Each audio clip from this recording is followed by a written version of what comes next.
Welcome to the Dirt Life Show with your host, George Hamill. All right, let's get through the sponsors real quick, and then we'll get our first guest, Kyle Kraft, on. So first of all, thank you guys very much for joining us. You guys can always hit us up on social media, slide in the DMs, ask questions, hang out, let us know what kind of shows you guys want for the Dirt Life. The ways that you guys can watch the show, you guys can always hit us up through Facebook, YouTube, obviously Instagram Live.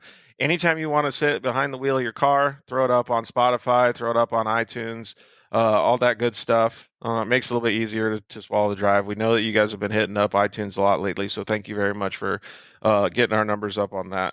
Thanks to everybody that helps sponsor the show. Thanks to the guys at Max's Tires, especially for keeping me crispy with this nice fresh white shirt. Thanks to the guys over at Shock Therapy. We were able to visit them yesterday in Phoenix, and we did some helicopter testing with Starlink. So thank you, Justin and Dom, for helping us with the helicopter testing.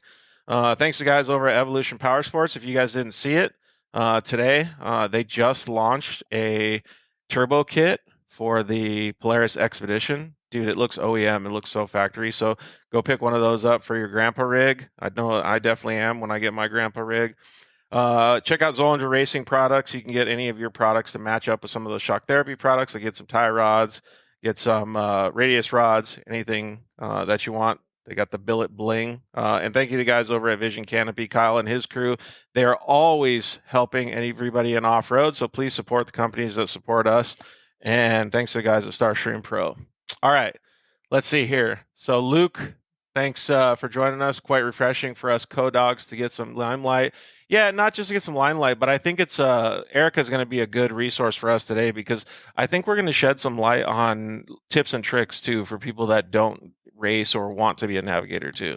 Yeah, and I think this is a good opportunity to get a couple different angles at it. I do it different than other people. I always say, I have my way, others have their way. Find your way. So you're going to be able to hear me, Kyle Kraft, T-Donk, Trevor. We're just going to, everyone's going to talk about their style. And so find what may work for you and make it your own out there. Yeah, so pay attention to all the different guys and girls that we talked to today, because I think that those people will give you a little bit of insight into what matches best with your personality or your style. Robert Shell, thanks for joining us, man. Yeah, Top Nabs, Johnny Nelson, Oren Anderson, all of those guys. Well, actually, we haven't had Jake Velasco on the show, I don't think, but all those guys are great, and there's many, many more out there too. So, well, let's do it. Mike Gardner, what's up, dude? Chris Newer, let's get Kyle Kraft on. So Kyle's been racing for quite a while now. He's been a co-dog for a lot of famous drivers, right? Like he's been with BJ Baldwin. Mm-hmm. He sits passenger seat with Alan Ampudia now. It's just cool to see, man. Kyle Kraft, what's up? What's going on, guys? How are you, dude?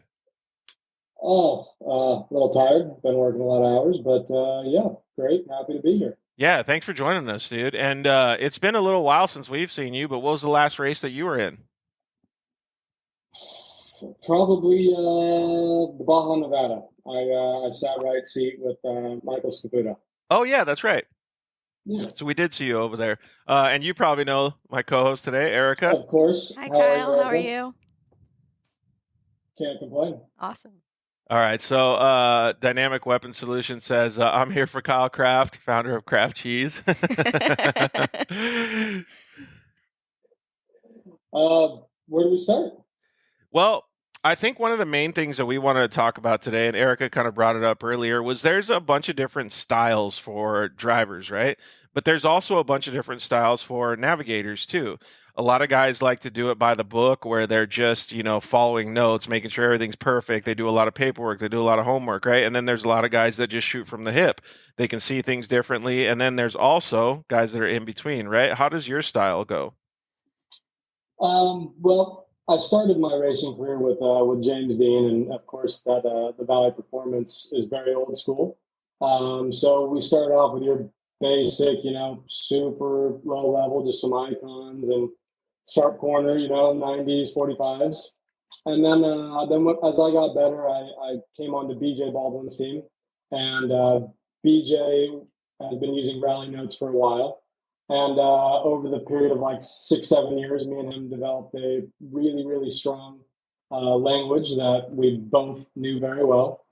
And then as you have kind of gone through some pretty top level drivers, they all are pretty much on the rally note system at this point, with a couple of variations, a little bit different calls. Maybe the numbering doesn't exactly mean the same to each driver, but overall, it's a rally style note. Okay, that's one of the questions that you were going to ask Erica, right? Like what style and what techniques they use? Yeah. I think the rally style is growing throughout, but I still think people are trying to find their way. But it also varies with driver, right? Like you said, you and BJ have come up with a thing that works, and I bet it's a little bit different when you go with Ampudia, or if you go with Scafudo, you're probably more teaching Scafudo how to listen and what to listen versus working together with the ones with more experience, right? Yeah. So it just really depends on what the driver's hiring me to do. Scafudo's case is a lot of driver lessons and a little bit more of the therapist lane, I guess I'll say, in that seat, where other dudes are just straight business. And then Ampudia, it's all of the above with him, because the highs are very high and the lows are very lows. But to further on the rally notes or any sort of notes, none of that really is the particular thing. You need time with your driver. You need to understand how they react and what is your calling distance and what do they need to know when. Everyone's really different on that, and it takes time. It takes multiple years, in my opinion, with a driver to develop a very, very strong relationship. Yes, of course, you can come in off the box and you can do okay, but that driver doesn't even start trusting you and believing in you for 3 or 4 races. So if we were relating that in a context that's outside of the off-road world, like I can see it like when I was listening to you talk about like that, I can see it like having a new friend, right? At the new friend, everything's all like, you got a new relationship, everything's cool, you don't really know each other yet, you just vibe off each other, and then all of a sudden you see the ups and downs, and then you're like, oh, okay, well, a little bit of this has changed. Maybe I didn't know that person had that personality trait. And then 2 years down the road, you can read into each other's minds like nobody's business. You know what they're going to say before they even say it. Exactly. And that's the goal in that car. You want to be one person. And, not to discredit the lower classes, but the higher up you get, the more consequential your mistakes become. You can't have that doing 140. You can't, you can't do it. So to get in that top level and then to be synced up with your driver, it's many, many years and a lot of criticism both ways. I mean, things get very heated in that car. I think I've punched BJ a few times. I've certainly unplugged my mic and started, I'm known cussing. for that as well, unplugging. Let me know when you want to listen. Right. Okay, dipshit, you got it. Speed limiter. So what happened in those situations? Because I'm actually interested in this because I feel like this is not uncommon, so to speak, right? It's every race for me. Yeah, well, and not just that, but it's every race for a lot of guys, right? Because the emotions, the intensity, the adrenaline, like everything that's going on in the car is at a high level, just like what you said, and it's very easy. I mean, imagine having a simple quarrel with your girlfriend, right? And then all of a sudden you just want to shut it off and you go for a drive, right? You can't get out. You got 500 more miles to go. Like, you got to do something. And that's what starts to separate you and elevate you is your determination to dig deep. You have the same goal, and that's to cross the finish line and hopefully cross it first. Absolutely. And it doesn't come easy. I mean, when the driver's upset, they could throw away the car. When the navigator misses a call, you can throw away the car, and you both are in there for the same purpose. And it's a passion. And unfortunately, when you're passionate about things, your emotions tend to elevate. And you just got to dig deep. But there's no better feeling than vibing with your driver and everything clicking along. That's such a feeling that if you're not with a driver and that's not happening, you're not having a good time or you're just not flowing so well. 1,000%. I mean, my goal is to call a note. It's roughly about 3.5 seconds before this is going to happen, depending on speed. And when you can sync note after note after note, and the driver's, you feel like he's driving off of your exact call. I mean, that's bliss for us navigators. Is is making sure we're lined up. Yeah, that's when you know you're doing your job, your driver's clicking, and you're just going to have a good day. 100%. Dude, Yeah. I've never even thought of it like that. And like that type of flow, like it almost gives me the goosebumps right now just thinking about it, because it's almost like it's just natural, like everything's just moving like all in one. It's a feeling too. You feel it all in your butt, which is kind of weird, right? You have that relationship with your driver, and Kyle can probably vouch that when you have that relationship with your driver, you know everything they need. They don't have to say it, and you just figure it out on the fly. That's 100% it. And you just coach them through the highs and you coach them through the lows, and you keep your head down and you do your job. Yeah, Wes Leffler actually just said the same thing. He said if you're going fast and your driver is not talking and you are hitting all your marks, then you know you're in the zone. Wes knows. He's a very good navigator as well. Yeah, it's kind of cool to see, like, because I don't even think about that stuff, right? Like, I haven't done the stuff that you guys have done, so it's really cool to hear you guys say that. When you guys have that happen, does it mean that there's more of an opportunity or less of an opportunity for stuff to go wrong? Kind of just depends. If your driver gets Because are you too comfortable or no? No. There's really nothing you can do to describe how that is. I mean, you're operating at a very high level. Mistakes happen with the slightest miscalculation, but it's a very controlled environment as well. I really don't know how to explain it other than, yes, it could go both ways very easily. And you got to be on it. You got to have, great pre-run notes. You got to know what you're talking about. You got to believe in each other and don't miss. Yeah, totally. Well, can you tell us one time that you guys didn't miss, like that you guys were in sync? Maybe you remember with one of your other drivers, like that you guys were just fully in the zone and you came across the line first. Like one of the times that you just had your best navigation. There's quite a few. I would say that I've had some pretty high days, but the best, because I thought it was my worst, was winning San Felipe back in March or April, I guess. That it was tough. It really took a lot out of me. Alan was really driving hard. The speed we were going is not easy on your body. Having Toby Price 30 seconds behind you as you were already going too fast is pretty scary.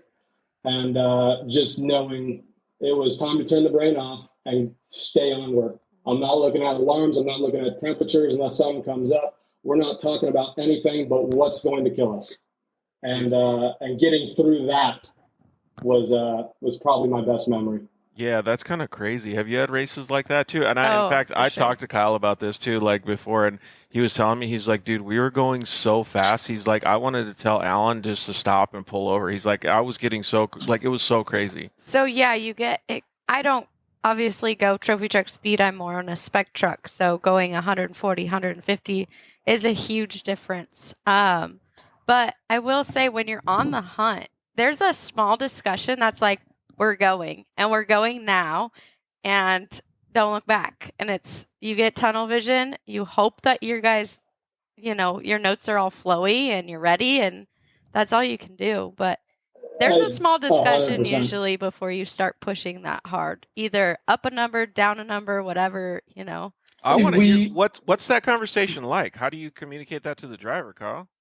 Well, Alan, the team I'm on now is a little different. I feel really confident in every part of this team, as where before I kind of ran the entire show. So I don't have to lean on my instincts as much. I have a team that we can collectively talk about. But generally, you have a plan before the race. That goes right out the window as soon as the flag drops. And then, like for me, I will tell that driver a few times after they've missed probably 2 or 3 calls that aren't threatening to anything. Hey, how's your pace? Because I don't want to tell him to slow down. Then it's in his head, and then that's when you make more mistakes. I want him to think, how am I driving right now? So that'll generally work. But then there's other times like, getting that call that Toby was 30 seconds off of us with 60 miles left at San Felipe. Let's go. It's either going to hold together or it's not. And you cannot miss. You cannot make a mistake. You have tunnel vision. I didn't look up. I didn't even know where we were at for the last 60 miles. It was right there. I'm not missing. Dude, that's so gnarly. Yeah.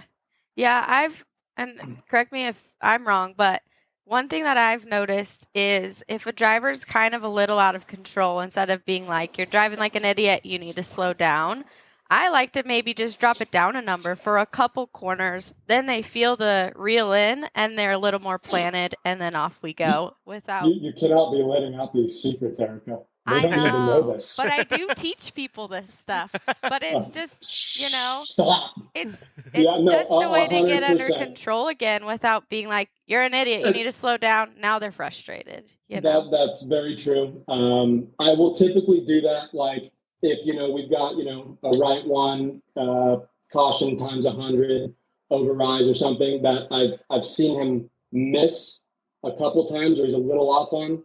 That's when I start to adjust numbers going forward.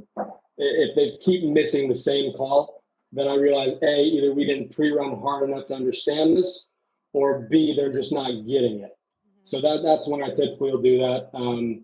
But as far as telling him to slow down, no, I won't do that. I'll make him either think about it, or after you've done something very stupid multiple times and I'm very angry, you're going to get one of these to the chest and, hey, get this thing together, dude. Or I'll just go fucking home. I don't sorry about the language. I don't need it, right? We're here to win. We're here. We put in all this effort. Get it together. But that's the way to do it, right? You got to have accountability. Everybody has accountability. All the guys in the truck, the guys outside the truck, whoever it is. Otherwise, you're not going to win, period. That's it. That's the mentality I take into it. This isn't a free ride. This isn't just something I love. I need to win, and I want my driver to have that same passion as I do. Yeah, that's pretty crazy, man, just to think about it. And like all of this leads up to crossing the finish line, right? And when you cross the finish line, it doesn't matter what happened for the last 12 hours, 8 hours, 24 hours, whatever it is. It matters what just happened at the finish line, right? And usually if you execute everything well, then obviously you come home with a good finish. Like, to me, that seems like it's just as important to you as it is for the entire team. It has to be. You can't just go out there and want to do this for social media or, whatever kind of clout you're trying to chase, or this is just something fun. You got to want it. And that's the only way to approach this and come out safely and cross the finish line. So we had a couple questions that were going to be general for most everybody that we're going to ask. And what are two of the most important things as a navigator that you can recommend? And I mostly mean this for people that look up to you or want to be a professional navigator at some point in their life. Two of the most important things, or two tips, rather? Yeah, you can do either one. I would say one of the most important things that you have to rely on yourself in your brain for every race, and then one of the most best tips that you can give to all the new guys. So I would say number one has to be criticism. You have to be able to critique yourself, and it's sometimes you can fix these things yourself. And if you're having a bad day or you're missing, being able to adjust that in your own head without making a big deal about it, that's probably number one. As far as like tips go, time. You need time. Don't think it's going to come in one race. Don't think it's going to come in 1 year. It's time. And that'll help you elevate to the next level. And soon enough, you and your driver will be synced up, and it's easy from there. So Drew Becerra, I don't know how to pronounce Becerra. Yeah, he said, any advice on how to become a navigator? Well, Kyle just said it, and I had some suggestions too. Like if, because I've had people ask me this question before, and I don't know any of the technical skills to be a navigator. I'm not a navigator, but I know that if I was going to try, I would take some of the classes that Erica offers, ask Kyle, ask the people at the races, go to the questions. Yeah, just ask questions. But you can also do simple things. Like instead of being the driver out of the dunes, sit in the passenger seat, get a little iPad out, put the navigation controls on it and look at it, engage it, and zoom in, zoom out, mark your spots, do all of these little things that can make you a better navigator. Could you guys expand on that? Yeah, for sure. 1,000%. I mean, James Dean brought me on when I knew absolutely nothing. And it was as simple as he needed help at a shop, come help prep the car.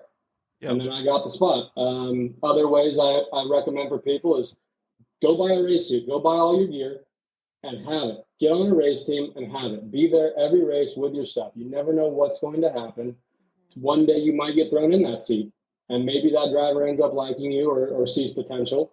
There's a bunch of ways, but get on a team and be able to help. That's your first step period. Yeah, I agree with that. You have any more questions for Kyle? Kyle, I'd like to see if we could maybe spend a little bit more time with you. I know we're doing a bunch of different guys tonight, but maybe we could spend a little bit more time with you, and you could give us some more experience and give us, like, I don't Anytime. know, story time with Kyle. You know what I mean? Perfect. I'm in. So, you have any more questions before America? No, go for it. All right, we're going to get Trevor Ellingham on here in just a sec. Kyle, thank you very much for taking the time out of your day. I know you're a busy guy. You spread a lot of love, man. We'll see you at the races. Thank you, guys. Thank you, Kyle. Bye. Todd LeDuc just joined us. All right, let's get who's our next guest? Trevor Ellingham on here. Trevor. So, Trevor. All right.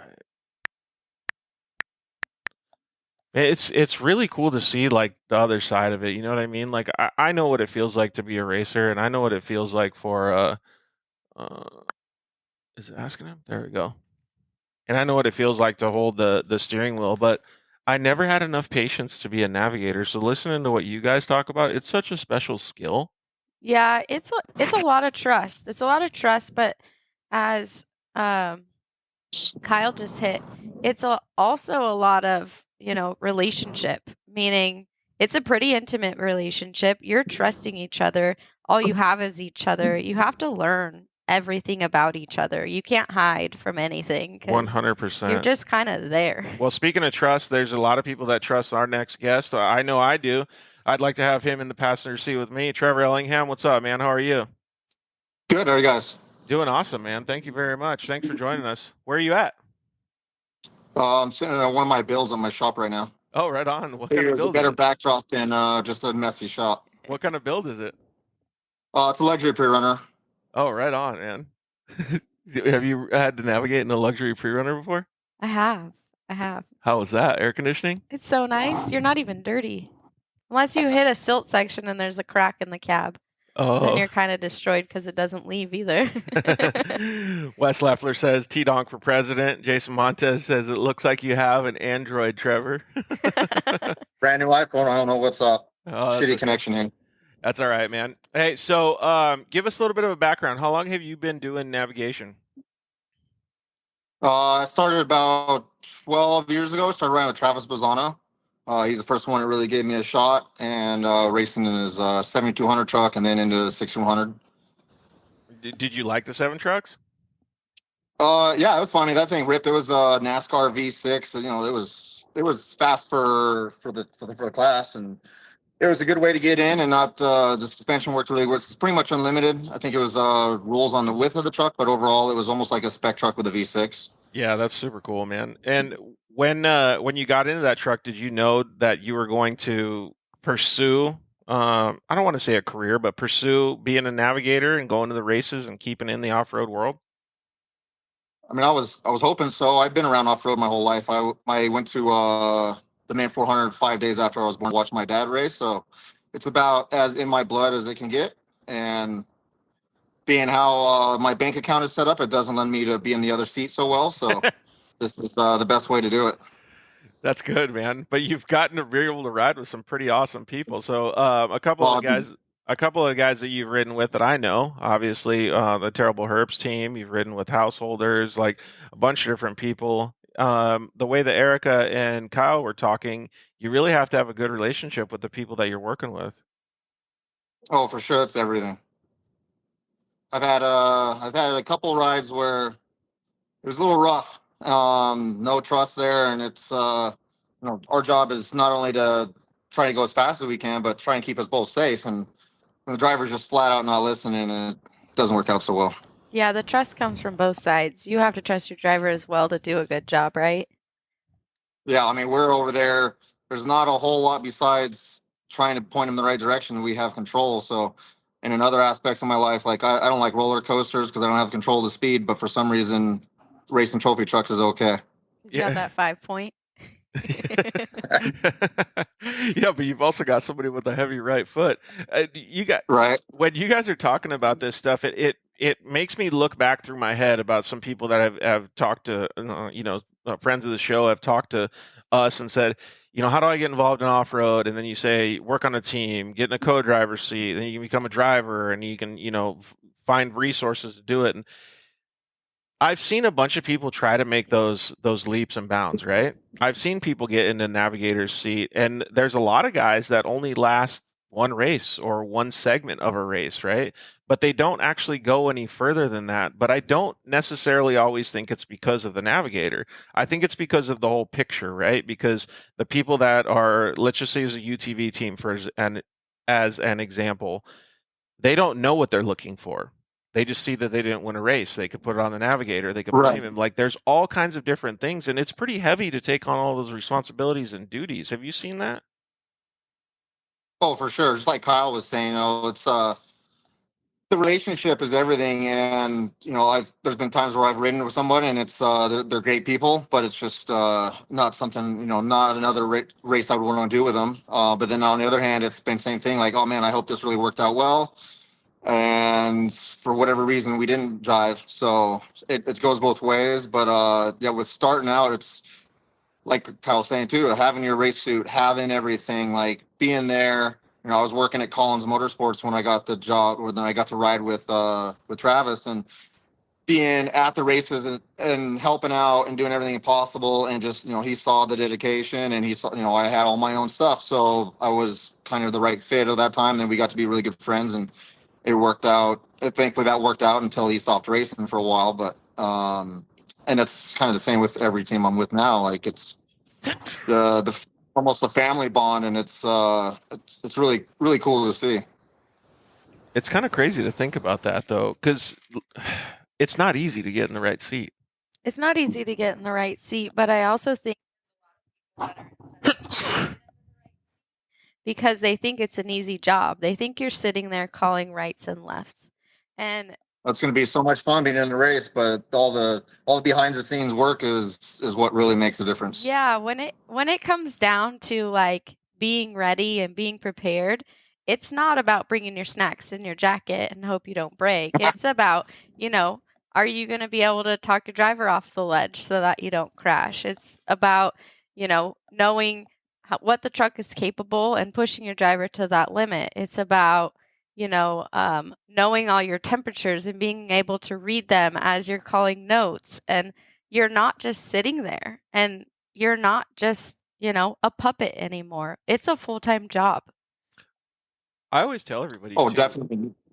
Sorry, go ahead, Trevor, please. No, just having the familiarity with the truck, knowing how to work on everything. There's so many aspects to it that it's so, even if you're the best navigator in the world, but you don't know how to do anything mechanical, you're not going to be as useful as, because a lot of the drivers, not all, but I'm thankful to have some really good ones now. But for some that show up, I mean, they don't know anything about the truck except barely how to turn it on and go from there. Where like Adam Householder, for instance, like he checks his Motec data, he redoes his own shocks, he tunes his own shocks, he does everything, he knows every inch of the truck, and which just makes my job even easier during the race, because I don't have to make sure that I'm the only one knowing what needs to be done to the truck or not. Yeah, and I do think mechanical is a huge part of it.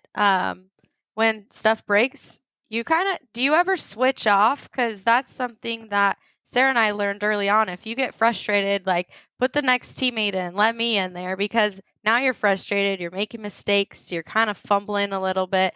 So we would always switch off. Is that something that you've ever done? As far as like if like working on stuff, or Yeah. or just after that. Yeah, like if Adam and I, like Parker this year, we had an oil pump belt fail, and luckily it was a really quick change. He caught it instantly watching the out of peripheral. He saw the alarm flash. We caught it instantly. Didn't hurt the motor. I think it was like I can't remember how fast. It was pretty quick change. But Adam's under there with tools. I'm grabbing tools. I'm on top.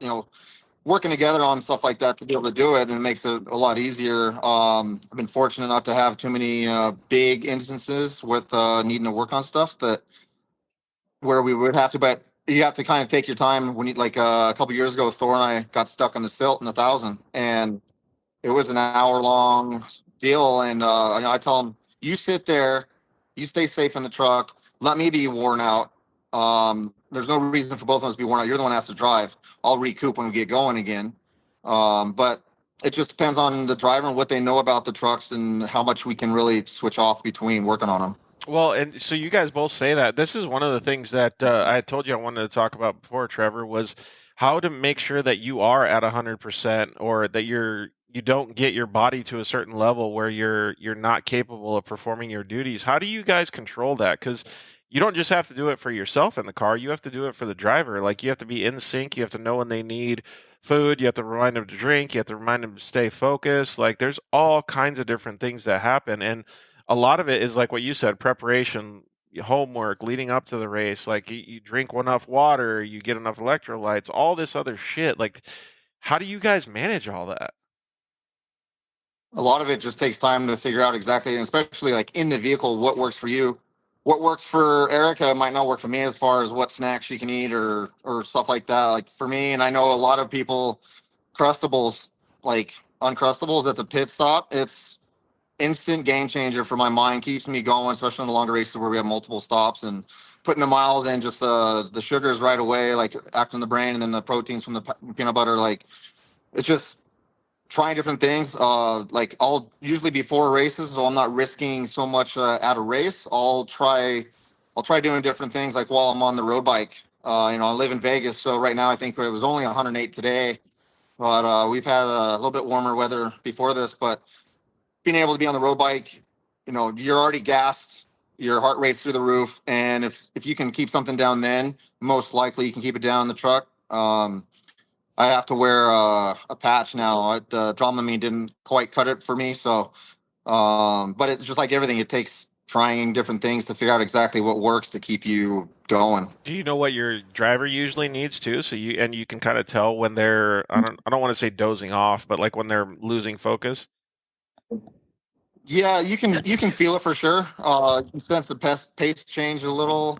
Um, Adam doesn't like to eat so much. He always wonders, like, when I pull into a pit, I'll drink half a bottle of water and I throw the Crustable in my mouth, squish it out to my cheeks so I don't bite my cheeks and I can get out in time. With a 30 to 40-second pit stop, I can talk when I need to again. But he's like, how the hell you eat these things without eating your cheeks? But, I know that getting that in, it makes a big difference. Any speed zones, I'll try to give him, like gel blocks or just little things just to keep it going constantly. So What you're do you not, use, because Erica? once you crash, it's so hard to get back to that point.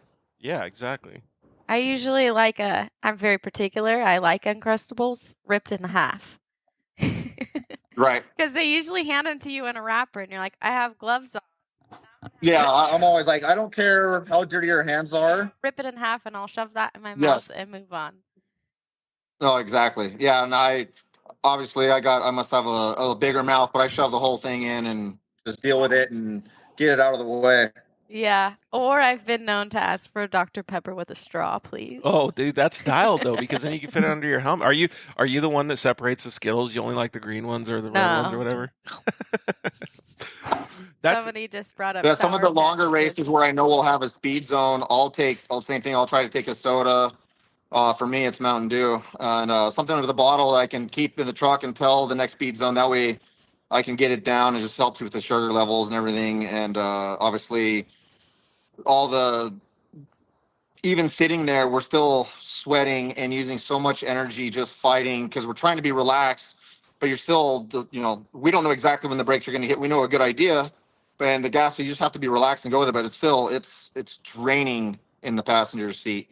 I've been in both, thankfully, and it's different kinds of physical.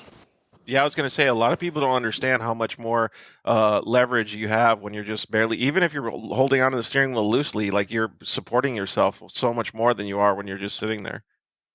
Oh, for sure. Well, just like, not many kids know how to do it nowadays, but if driving a 5-speed or 6-speed on the street, you can be driving really smooth, but you still see your passenger moving a little bit just because they're not knowing the exact second you're going to lift, push the clutch, or hit the brake or whatever. So, same, we just have to be over there. If you fight it, you're just going to wear yourself out more, and you just got to be as relaxed, but it's still draining. How can you tell if the driver's getting fatigued, like when he's behind the wheel? You can hear it in the throttle, usually. Yeah. Yeah, Well, give you'll me an hear. Example. Go ahead, Trevor. This is your segment. I'm on here all day. Yeah, the pace change is usually like, oh, they weren't quite aggressive on this or that, and there's always, maybe just taking a breather, so see how long that lasts. then I'll ask, hey, you doing all right? What do we got to do, or is there anything we have to do with that? I'm lucky with Adam. I don't ever have to. I'm never like, hey, you need to slow down. Like his pace, everything. If he's doing something, it's for a reason. And we drive really well. It's really refreshing to do that and know someone with that much experience. Like there's a reason he's slowing down. It's either this section, like he might feel something in the truck that I didn't feel, that he's trying to be cautious over, and vice versa. If I feel something, I usually let him know. But pace wise, unless it's a younger rider like with Thor, every once in a great while he might be a little rambunctious, just being a younger go hung guy. And I'll be, hey, let's back it down just a little bit here, and wait till we get to a section where we can, especially like the longer races, like the 1,000 or something like that, where the pace these trucks just won't last at an all-out pace for that long. Just back it down a little bit. Let's try to save the tires so we have as fresh a tire as possible for the silt section. Or, hey, these guys got 1,000 miles after this. We need to make sure we have all the lights on the truck instead of just bashing through all the trees. There's just a lot of different things like that to try to rein them in a little, but at the same time, and I think we have a good understanding that where they know not to take it a negative way. It's positive criticism, and then whenever they're doing anything right, constant appraise whenever possible, like, oh, that was sick, or just constant little things. And not that we need to hype each other up usually, but who doesn't like a little bit of positive reinforcement, especially on long days. So Yeah, totally. Well, I mean, even if you're not a racer and you're listening to the show, like we all have that time we were at the dunes and we were just like sitting in the passenger seat with our friend, and they just hit this corner and you're like, damn, how did you do that, dude? That was so sick. Yeah. like, Like, that was sick. That was could perfect. we do it again? Like, because you just feel that same thing. And I can see like what Kyle said and what you guys are saying. Like, if you can get on a level where you're knocking that out, like in a flow, and you're going through whatever the trees, Yep. you're going through whoops, whatever it is, and you just got this rhythm, like that's got to feel so good. Flow is a huge factor to knowing your driver's comfortable and listening and that you've done your homework. But the biggest thing I think as a navigator is, we're kind of watching where we're going a little bit. We know where we are based on the GPS for the most part, but you feel, and I said it a little bit with Kyle on, you feel everything in your butt. It's such a weird thing, but there's times where you come around a corner and I'm like, wow, you really, you railed that a little bit better, or hey, you double pedaled over that and you kept it, sucked down a little scrub. And you feel everything. And so usually there's a little comment about like, hey, nice double pedal. And they're like, you felt that? And you're like, heck yeah, I feel everything. Dude, yes. Yeah, by being able to feel that, like being fortunate to ride with who I've ridden with over the years, I've learned so much. Like I would never claim to be any kind of driver at all. Like I'm too afraid of, what a tire, if I pop someone's tire, like replacing that, it's just the money aspect of it. But overall, the just picking up with different styles of drivers, and then this guy's really fast or that guy's really fast, but they have a different way of being fast, and trying to pick all that stuff up and pass it along to some of the newer guys that you end up, riding with in different ways. So yeah, the feel of your butt, it's pretty crazy how much we feel with those trucks. There's so much going on constantly in them. Yeah, there really is. All right, we're going to get Jason Montes on here, Trevor, but I did want you to ask Erica one question, and I'd like her to reply. Oh, no. We have Here we go. We have this new audio He's device. teasing me. I want her to reply, and then we're going to see what happens. So go ahead and ask her any question that you want, buddy. It out. On average, how many people do I send to your navigation school a year? Ooh. Probably a good 5 to 10. Perfect. Dude, these voices are so... And I always appreciate it. Yeah, I went to school when I was in between rides just to make sure I was staying fresh on the GPS and seeing what else I can learn. There's always more. Like at the 500 a couple months ago, she showed me a couple more things that I wish I would have known long time ago. But it's rad having a good community and then having someone that knows the GPS so well. Yeah, actually, this is a good time. Why don't you do a little plug for Waypoint Nav, and then so that you can tell people how to go on there and learn a little bit about navigation and the stuff that we're talking about right now. Yeah, so I have a navigation school, mostly Lowrance based. I'm working on a Garmin one. but I break down the GPS and try to make it easy to use, a little bit memorable. I make fun of myself because I've made so many mistakes, and that's kind of how people learn. So Yep. I'm there to kind of help you learn what not to do, how to get to this part, maybe a couple shortcuts like I just taught Trevor.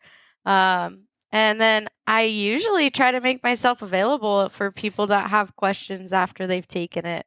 I also have a level 2 that's more notes writing and editing and all those things. So feel free to reach out if you guys have What's any the Instagram? questions. Waypoint Nav Offroad. There you go. Waypoint Nav, WAYPOINT, and then NAVE Offroad. All right. NAV. NAV? Offroad. Yeah. What did I say? NAVE. Oh, NAV. All right. We'll see you later, Trevor. Thanks for joining us, dude. I All right, see you appreciate guys. it. Thanks Thank you. for sure. All right. We're going to get Jason Montes on here real quick. Another guy that rides with the Herps boys. Jason's been a co-driver for a while, and you know what's cool? Like, one of the things that I think we'll talk to Jason a little bit about is we'll ask him a little bit about the different vehicles and stuff. So, Jason Montes, you've ridden in trophy trucks, UTVs, trucks, buggies, all that stuff. What's going on, dude? How you been? What's up, guys? How's it going, Trevor? What's up, Georgie? What's up? Hi, Erica. Hi, how are you guys? Trevor, all you got to Good. do is just put your finger over it, and then the X comes up. There you go. So it's fun to see these guys' face on here because I'm new to the Herps team as of the 500, and Yep. I've known a lot of these guys before I jumped on there, but it's fun to work with them up close and personal, see them every day. You know, we kind of compare lines and notes and work with each other. Actually, that's a good thing to ask, Jason. So, like, when you have a big team, right, and you have, let's just say, 3 or 4 co-drivers that are going to be around you all weekend, do you guys, like, work together on stuff, or does everybody kind of stay in their own corner? Depends. Yeah, we do. Like, throughout the day when we're pre-running stuff, especially in Baja, everyone kind of does their own thing.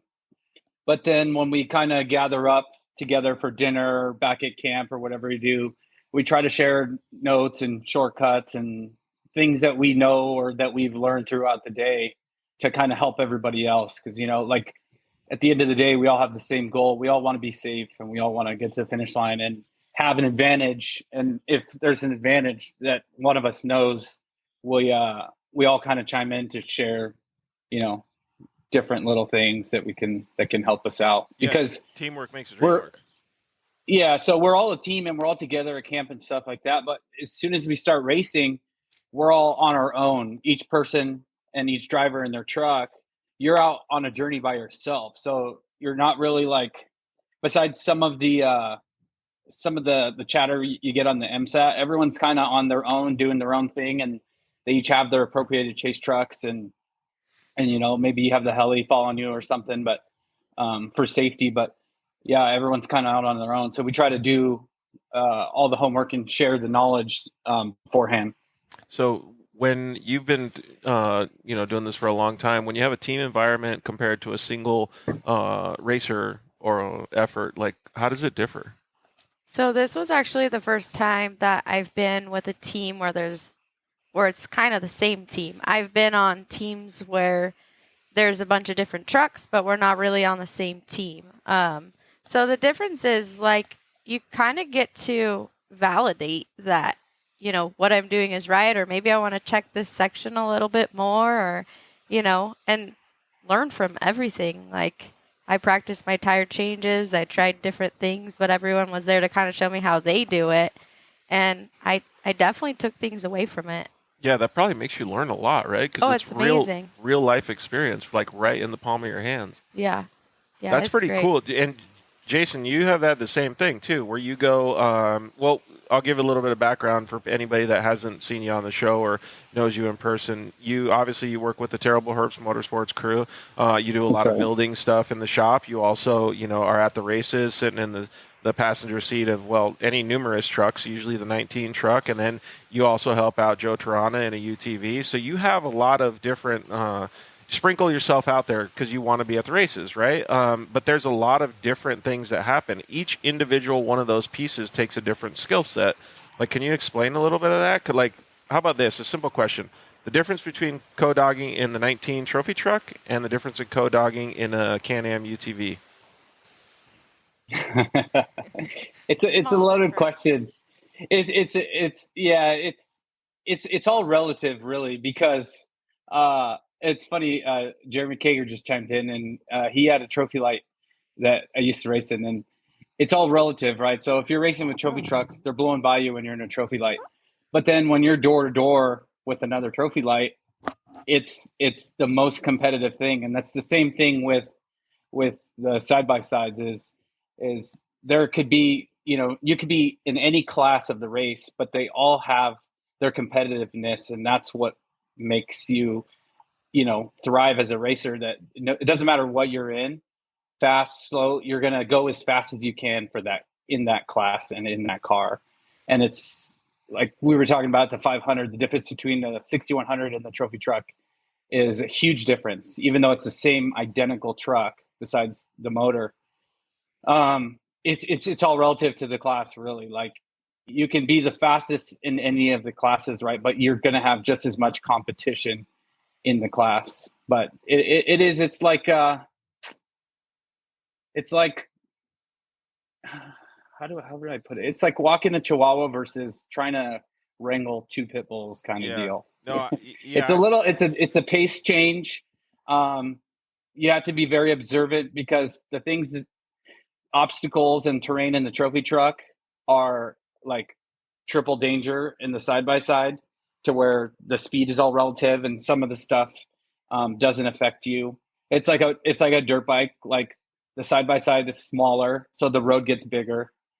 Versus the trophy truck, and some of the same roads, you might be clipping the trees and bushes on both sides. Where in the Can-Am, you can bob and weave, and it's not it's not well, it's not as challenging to get through the terrain. I'll give our non-racer friends that watch the Dirt Life show a little bit of an example. So I took my dad for a ride in a Polaris Pro R, because we just have a play car for Polaris Pro R, and he was used to a Razor 800 or a 900 or even a Yamaha Rhino. And we're going up to these little washouts, and they're probably only a foot deep. They're no big deal. Like, I'm just going to blip over them, like in the Pro R. And he grabs those shit bar and says, "Slow the fuck down," because he's ready to hit it, because his mindset thinks that it's a different vehicle, and he thinks we're going to, like, wad it up, right? And he goes over and he goes, "Oh, okay, this car does it different." So I see exactly what you're saying, and I think they could probably relate in something like that. Yeah, and it's true with like the biggest difference that I think Joe saw is when he got out of the side by side and he came to a test session and he drove the truck, and he's like, "This is unbelievable." He's like, the spec truck goes 90 through these bumps at the minute, and we're going 50, 60 miles an hour, slamming the skid plate right on the edge of, like, trying to get on top of it and hurting the car, because that one oh shit moment where the bump is like an extra 5 feet further than the next one, Yep. that could really hurt you. And that's where you have to kind of reel it back and say, okay, look, this isn't a trophy truck. Like we're going fast enough. We just got to keep the car together. Is that easy for you to manage, like, switching those seats and being able to do it? Because there was actually, I thought there was a race that we saw you get out of one car and get into another car within a matter of, I don't even know, 15 minutes, half an hour? I did that with Brett Serapis probably 4 or 5 years back. I was driving the 6100, and then I got out, and then I jumped in to ride with him at we were at Laughlin. Yeah, I think that it was something. And I literally ran from there and ran to another truck, but I can't remember. I'm sure I've done it a few times. But yeah, it was just like, to me, it was like, how does his brain switch so quickly? Get ahead of yourself a little bit, maybe? Well, a lot of it is the experience. Like, for me, I can pre-run in the Can-Am and write notes for the trophy truck, because I know the capability of the trophy truck. So it's easy for me to gauge the distance and the speed and, like, the obstacle and stuff. I know it's harder, then that was a learned skill from going back and forth from racing the Can-Am to the trophy truck, because a lot of the notes from the trophy truck will transfer, or a lot of from the Can-Am will transfer to the trophy truck and vice versa. But then there's the little differences of the obstacles, to where if you have a danger 1, 2, 3, you can change the scale in the trophy truck, because then the danger 1, 2 in the Can-Am is a 1, in the trophy truck, where you don't even think about it. You don't even look or call the note. You just drive right through it because you're blasting through stuff so much faster. So a lot of that just comes with time, pre-running in Can-Am so much in Mexico and just learning it, and pre-running in the States, in the trucks and stuff like that. Literally seat time, like Erica was talking about. Like you can Yeah. literally feel it in your butt, and you're so into it that you could pretty much know exactly what it's going to feel like in your butt in the different car. Have you ever Yeah. gotten into the Can-Am, though, and been way ahead of yourself? Like, oh, keep going. The corner will be up there. Yeah, it's like, hey, it's up there in like half a mile, and in the trophy truck doing $140, $150, like You're a little late. it comes, you're late. You're already past it. You blew the turn. But like in the Can-Am, it's like, okay, it's still coming, and you're just waiting for it. And a lot of that's like, watch. I remember that being Yeah. a thing sometimes when you're switching back and forth, mostly in the UTV, because you're so ready and you just want to get going, and so you call that corner and you're like, never mind, keep going. yeah, it's like I do find myself sometimes calling them too early, but in stuff that I've memorized on like the courses where we just do laps, like for the last few years, I've raced the Min 400 on Friday and Saturday. And it's like, I don't even look at the GPS. Like I've been out there so much. We test out there. And Joe lives out there, and it's just like when I get in with Tim, I'm just so spent from doing 20 laps, already out there pre-running and racing or whatever, testing, that it's just muscle memory at that point. Yeah, I can totally see what that like. And you were saying too, what was the question that you had? Oh, what style notes does he use, or what style navigating? I was just gonna ask every nav, like, what style do you use? Because it's different. Like Kyle and I kind of touched on it. Could be different from driver to driver, but like, what's your preferred style? Like with Ryan earlier days, we would do pace notes, and that's what he liked because that's what he was used to, and it would keep him focused. I take a crude version of that for Tim, just because he's so vetted and he's so experienced that he's been through so many miles that he just needs a reminder kind of deal. We pre-run so much too. We've been at the Baja races, we do 6-7 laps of our section, something like that, and it's just like I said, it gets repetitive, but that's so important because there's less to worry about, right? So a lot of people that don't get to pre-run or don't pre-run, or maybe see it one or two times, that aren't as familiar with, like, say, Baja, there's the fear of the unknown. And we're so experienced in Baja, as you saw, like, we love to pre-run. We live to pre-run there, right? That takes one of the factors out, especially there's still a safety factor and the risk involved during the race. But as far as the safety of the unknown, that usually doesn't become a factor just because we spend so much time down there and we do so much of it that it's just like you're driving to work every day. Like, come race day, it's like you don't look at the GPS, it so well. You're worried about, spectators and the competition. Yeah, when you've and done driving through the dust. When you've done all the homework, the test is easy, right? Yeah, sometimes the test is easy. Yeah. Sometimes I say, like, the GPS is a good verification that crest left is a crest left, right? Or that dip is something we need to slow up for, or we can just check out and go. So yeah, it's a great verification, and that's why I like to have detailed notes to verify what's coming is what we think it is. That actually made me think of kind of a whole different subject change. If you want to finish your thought, Jason, go ahead, but I have a whole different thought. No, and I was just going to add, that's not to say that I don't use the GPS. I still use it 100% of the time, even though I know where I'm going, because like you said, it's just a verification, and it just reaffirms that you are going the right way, or that you did hit the VCPs, and it just instills confidence. VCPs are a big one these days. There's been a lot of missed ones. Do you have a way that you don't miss VCPs? Do you have a strategy? I'm not going to jinx myself because I've never been in that situation. We'll just put it that way. That. Yeah, pre-run. And what's that? Pre-run. You just pre-run. Like Tim and I always say, stick to the yellow brick road. We use our lines where we have good lines and where we can make passes, but the best way is to stick to the yellow brick road. Yeah. Do you give And- yourself a little bit of variation? Because, you know, the GPS kind of has 50 feet of wander.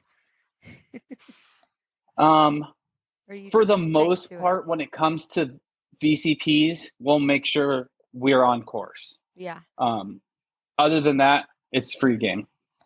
that's fair. So, you guys kind of got me thinking a little bit about something that I'm like.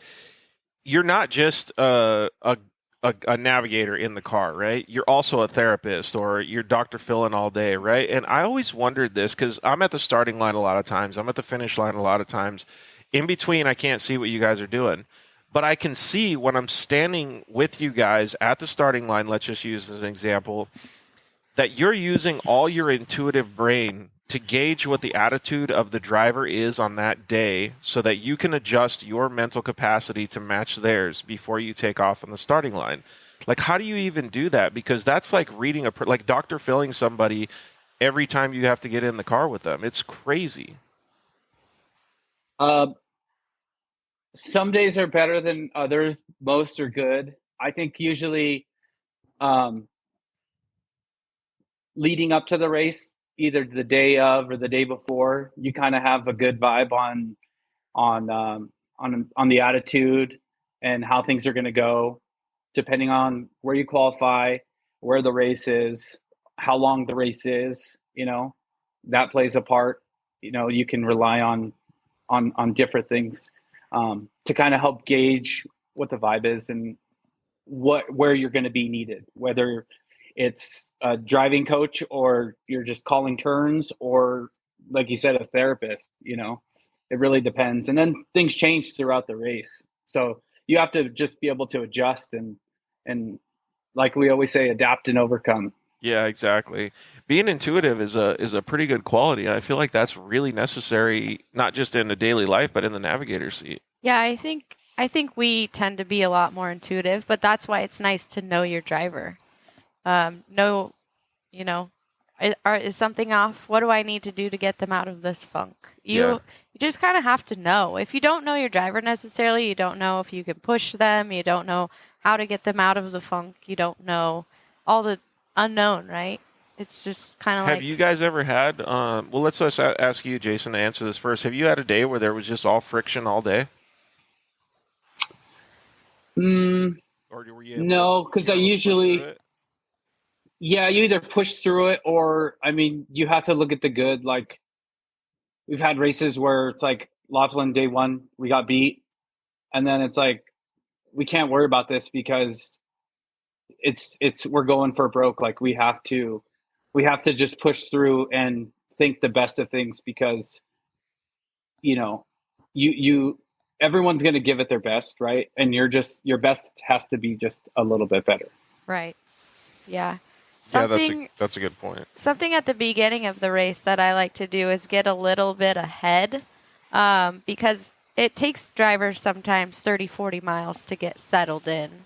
So that's usually a discussion I have with a new driver. Like when I race with Ryan Millen at the 500, I said, hey, how long does it take you to get settled? He's like, I'm a rally driver. I'm immediate. I'm like, all right, Yeah. here we go. You know, where other drivers kind of get ahead of it so that if it gives them time to maybe slow down a little before the corner where they're not ready. You know, like it just kind of slows it down for them to get settled. And then once it starts to click, you kind of pick it up and get rolling. So you have to just like feel them out?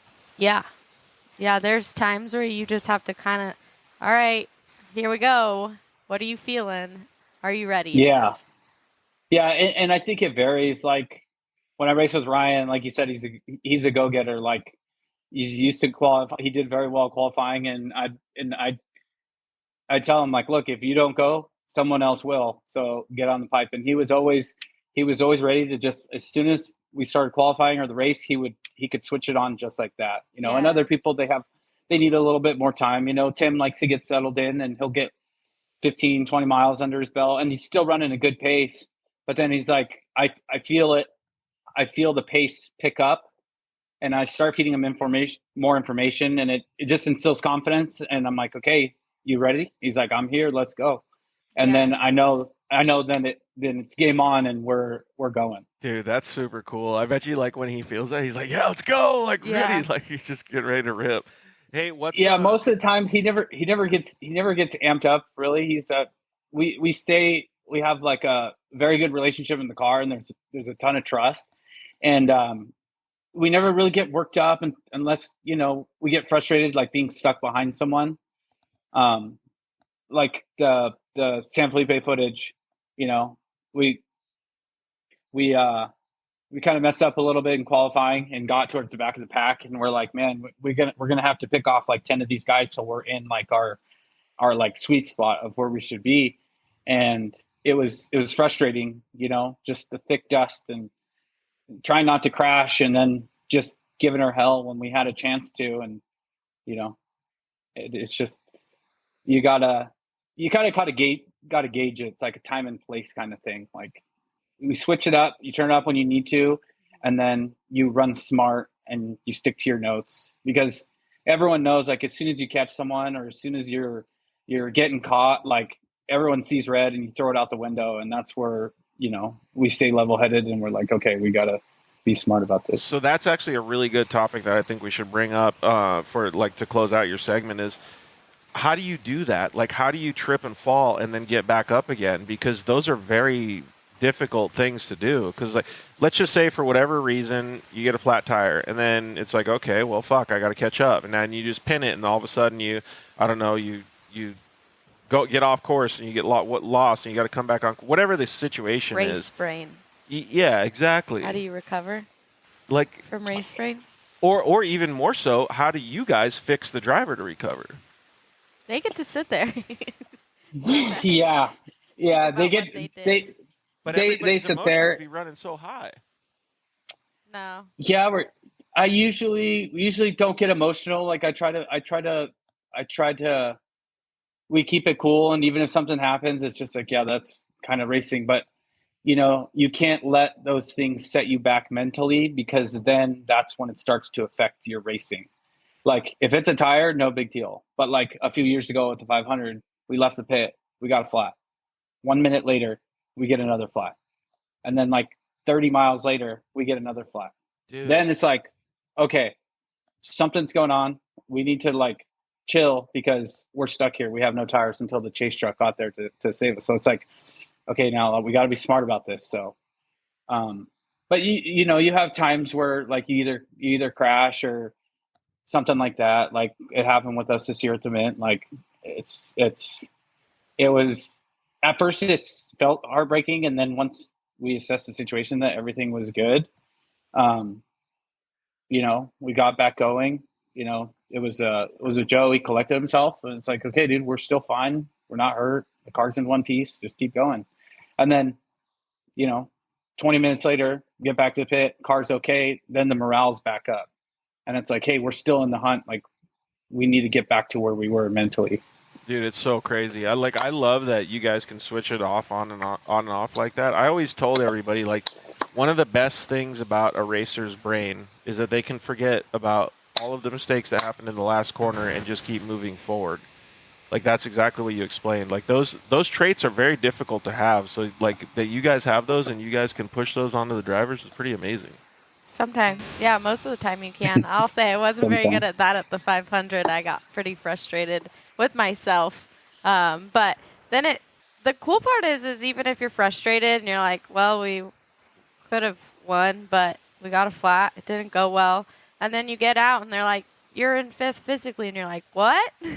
I had no idea we were still in the hunt, So sometimes being able to pit and get those times or your position, you're like you said, you go to the pit sometimes and it's like, oh, all right, we're still in it. Let's go, So pit to pit sometimes is how I race, because you just never know what can happen in those miles in between.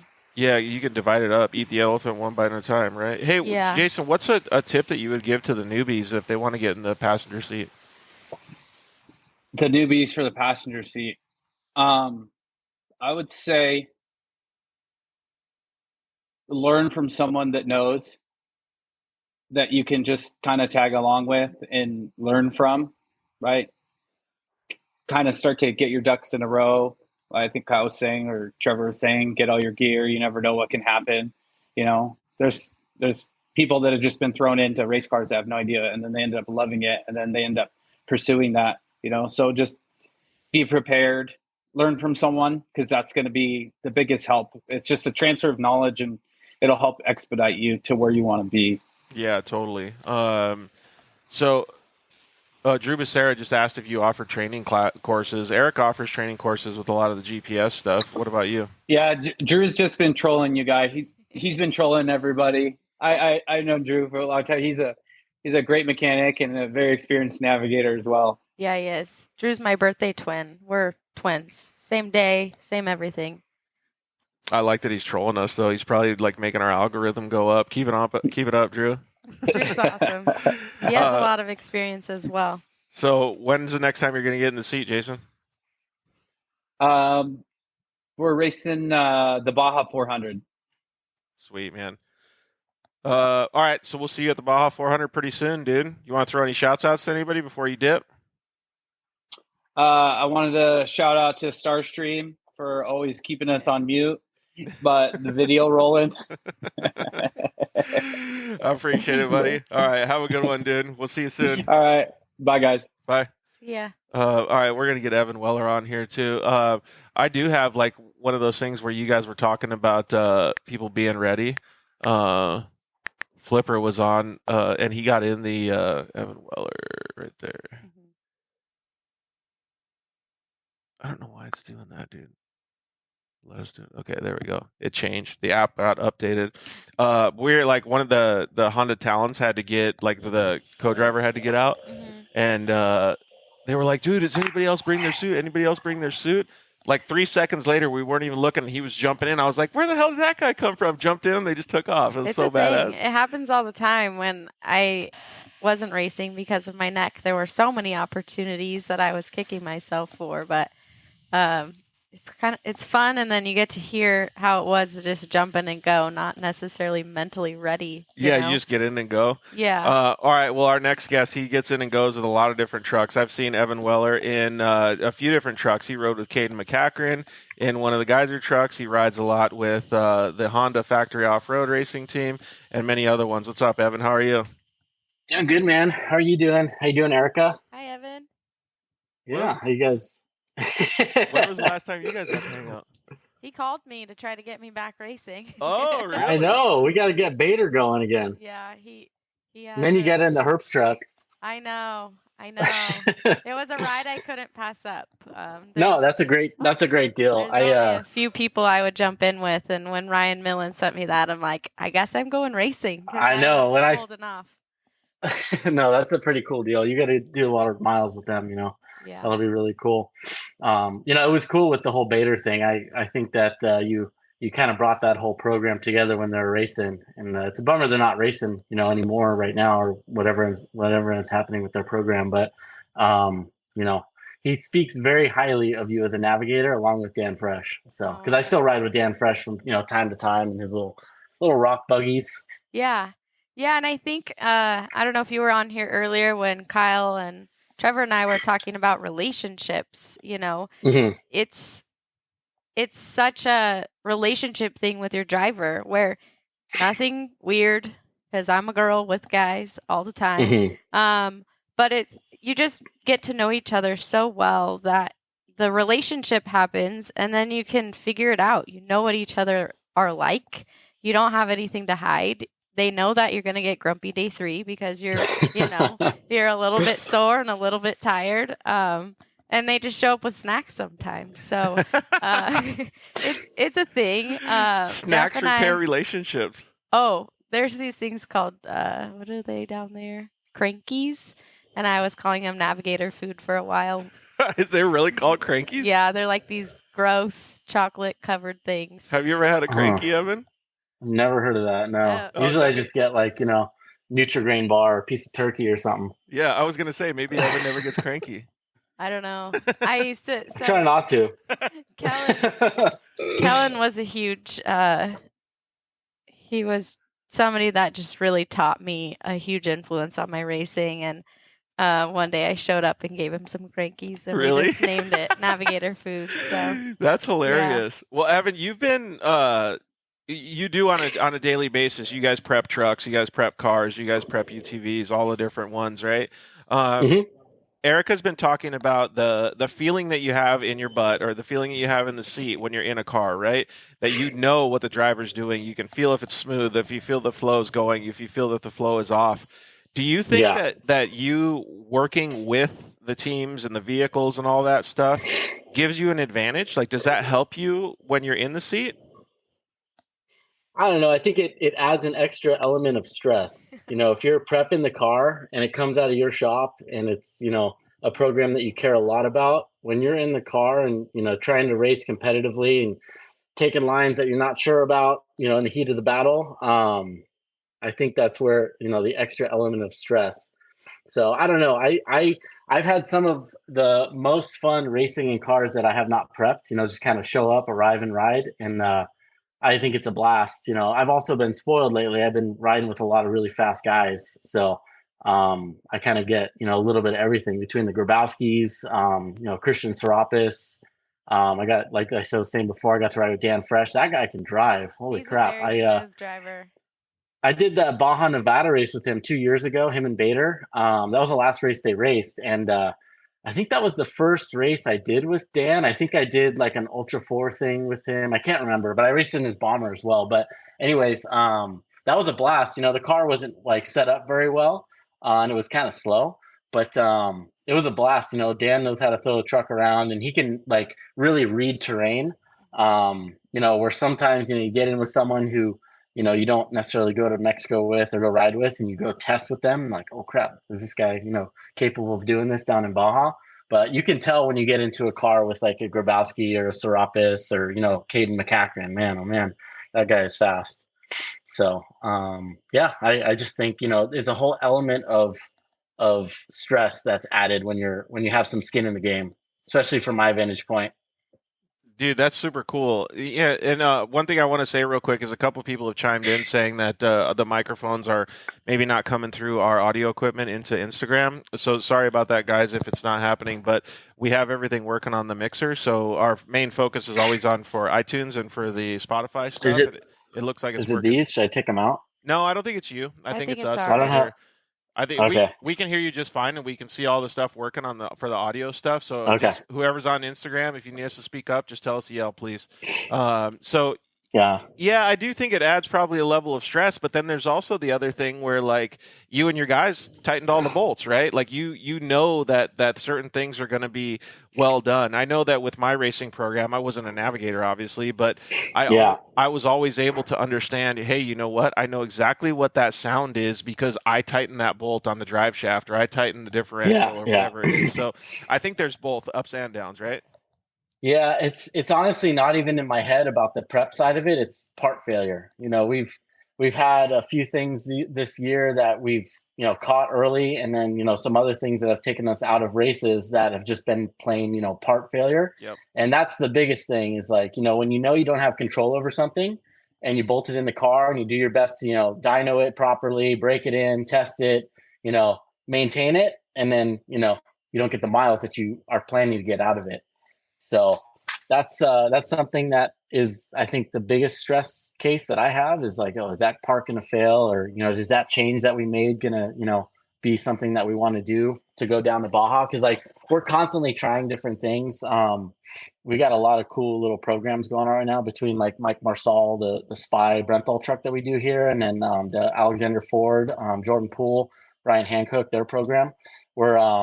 We're very, very, honed in on what we're doing prep wise and trying things and trying to make these trucks faster. And then, you go to Proctor's program and he's got all this factory Fox support and then Honda.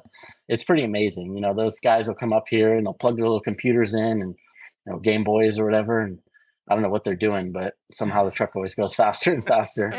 So Hey, I got to go up and see Evan's shop. Have you ever been up there? I haven't. It's super cool up there. They got their own little like area out in Simi Valley, and it's just like one of those things where you pull off the road and you see just heaven for off road. Oh yeah, Yeah. It's like a little light over oh, it. it's the best. Ta-da! Yeah, It's heaven. I always get, bummed when I'm not here. When I'm gone at a race, I'm like, man, I just want to be home in the shop. And then when I'm at the shop, I'm like, oh, I just want to go down to Baja and race.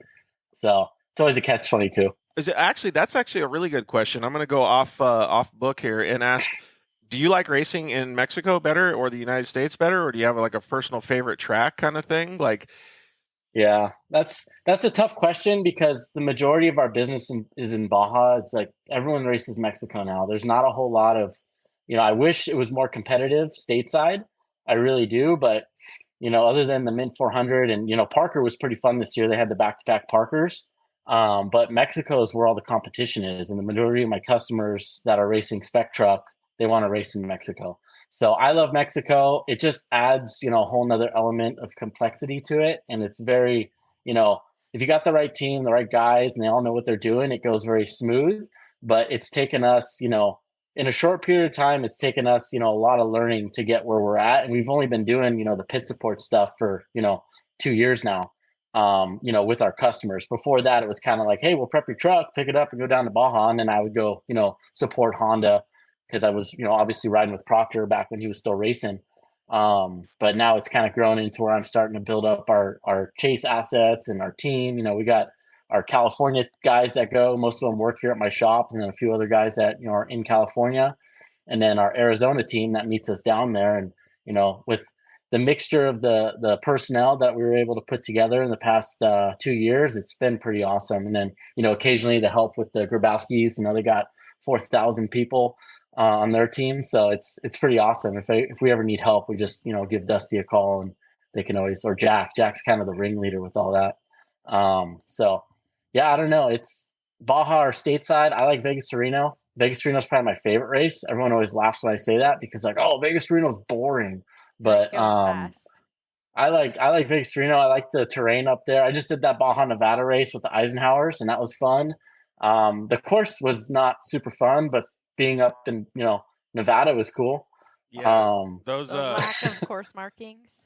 the I can't victim to that.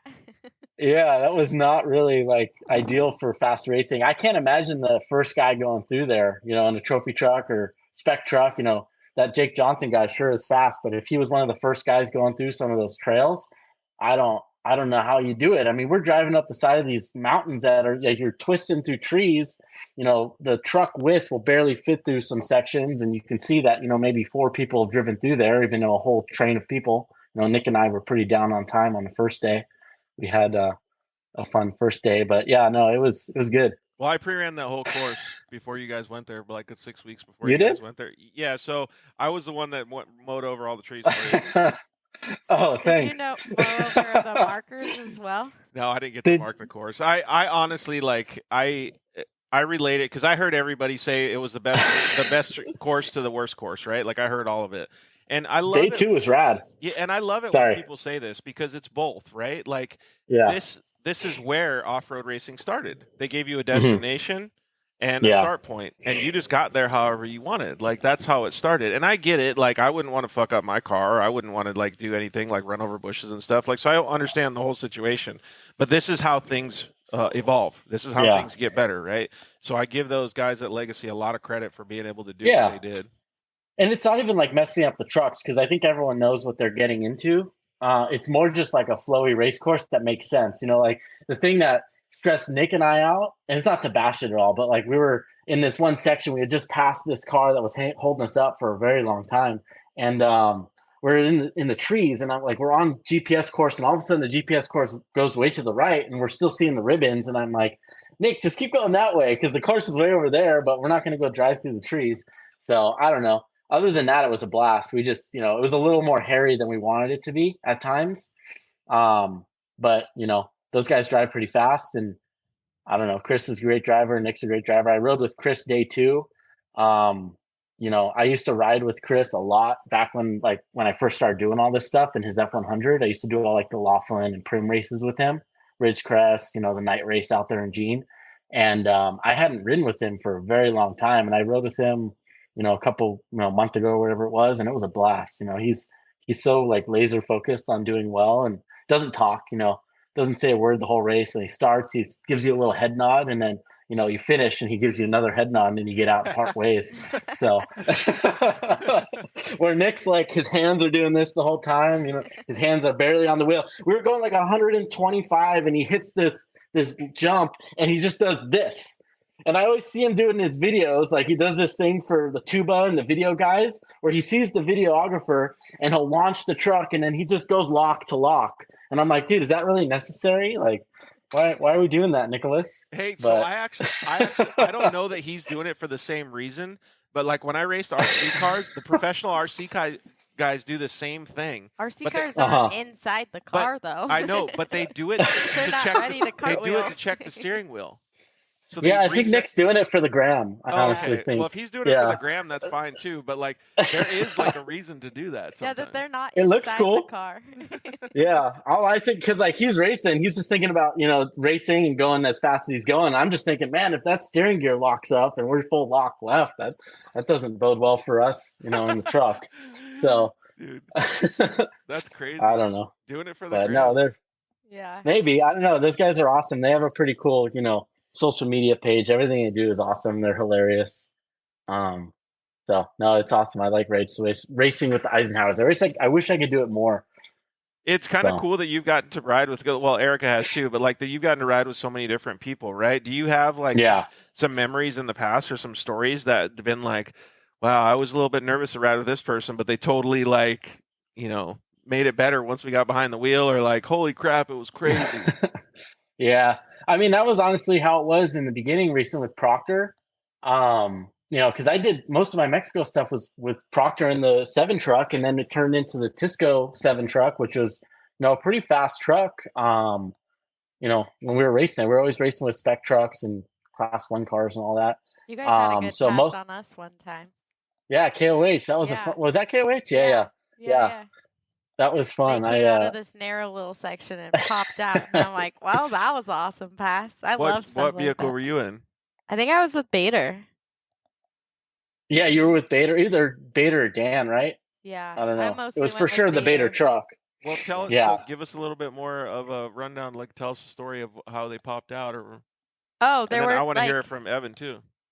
Sure, we'll have similar stories. It'll be similar. That's the bottom line. But it was just a strategy. There were 2 really long out of the way lines, and one got really narrow, and their truck's a little bit narrower than ours. So we took the non-narrow way, and you pop out, and like the line they were on is a pretty much left 90 up a hill, and ours is kind of straight through. So they just like came in and we slammed on the brakes, and then they got in front of us and they went. And I think that's what I love about racing. You can be out there.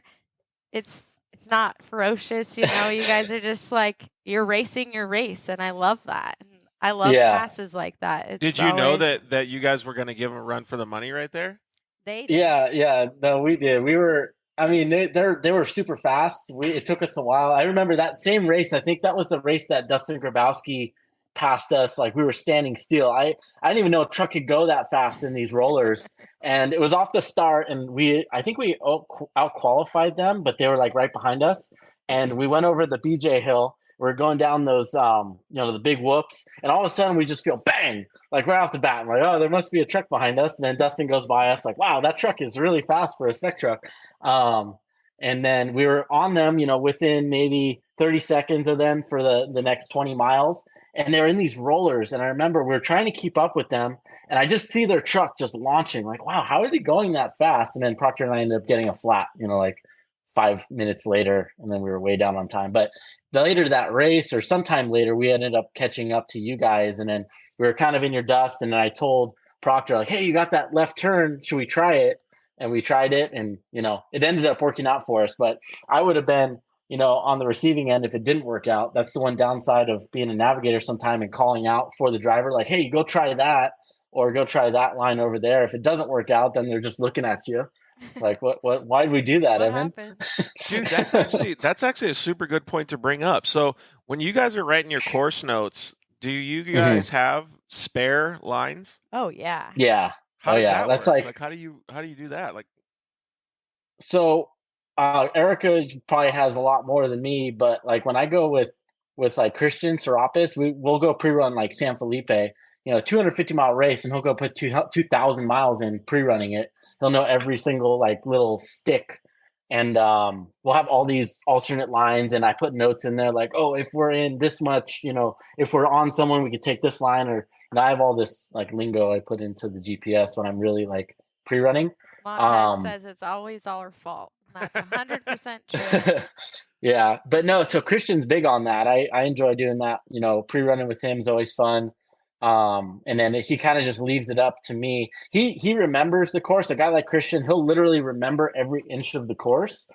He just needs to be reminded, like, hey, we're coming up to, that one high line or that one low line. Like, cause I don't know, we've gotten a lot of people, in San Felipe, especially on some good lines. And, that's honestly where I've like really learned a lot of the pre-running stuff was with pre-running with Christian. He goes to the fullest extent to, turn around and go back and turn around again. And, I'm sitting in the car for, 10-hour day. And when I get back, I'm like, hey, we got to work on the pre-runner now. I want to go to sleep. Yeah, So he puts in the effort, that kid he really goes. I've pre-ran 2 races with him before, and he definitely Christian? likes to put in the effort. Yeah. Oh yeah, he does. It's finding all those spare lines. Like, how do you inject those into being a positive, useful use case during the race? So I think everybody does it a little bit different. I use waypoints and I do segmented lines. So if there's a line coming, I'll drop a trail and I decide if I want to keep it or delete it. I'm telling you guys, but I have like my cut lines are red, and then if there's a line that's not necessarily faster but could get me out of dust, I make it green and I make my waypoint say pass. And so I have my own strategy where ahead of time I'll put a waypoint and it'll say right line, and I definitely want to take it or I want to pass. And so I'll know, I have variation. I have variation in my notes as well for racing in dust versus being able to see what we're up against. Yeah, that's good. Yeah. Then you just have that on the forefront, like as a reminder. Oh, well, I already got this taken care of if I need it. Do you have a lot of stuff like that too, Evan? Like where you can have a backup plan? Yeah. I mean, what we generally do is we'll go run the course, the actual course for the first day and see what it looks like, and then we'll go do the course again, on the second day and start finding lines, and then by like the 4th or 5th day, we're trying all these different lines, and we might say, hey, for this section, we want to take all these, cut lines and see how they do, make sure we hit the VCPs and, verify with the Stella that everything's working correctly and, string it all together basically, but kind of do it in segments. Yeah, that's kind of how I do it. The first time through, we always stay on race course, and I like to mark rocks and dangers only because you're not always able to keep your pre-runner alive the whole time. So if the pre-runner breaks, at least I have rocks and dangers and I'm comfortable going. Yeah, that's smart. I'll drop waypoints like to check a line next time, so I'm not always on the hunt, but I have some things to go back to. But then I'll start looking for flow, changing some things, and then I'll start looking for lines on the second one. And then the third time, it's just like trying to get it all together, making sure everything flows and all the dangers are right. Yeah. But you have to. Do you do anything on like Google Earth before? And No. I recycle my notes. Okay, go ahead. Yeah. Finish your sentence.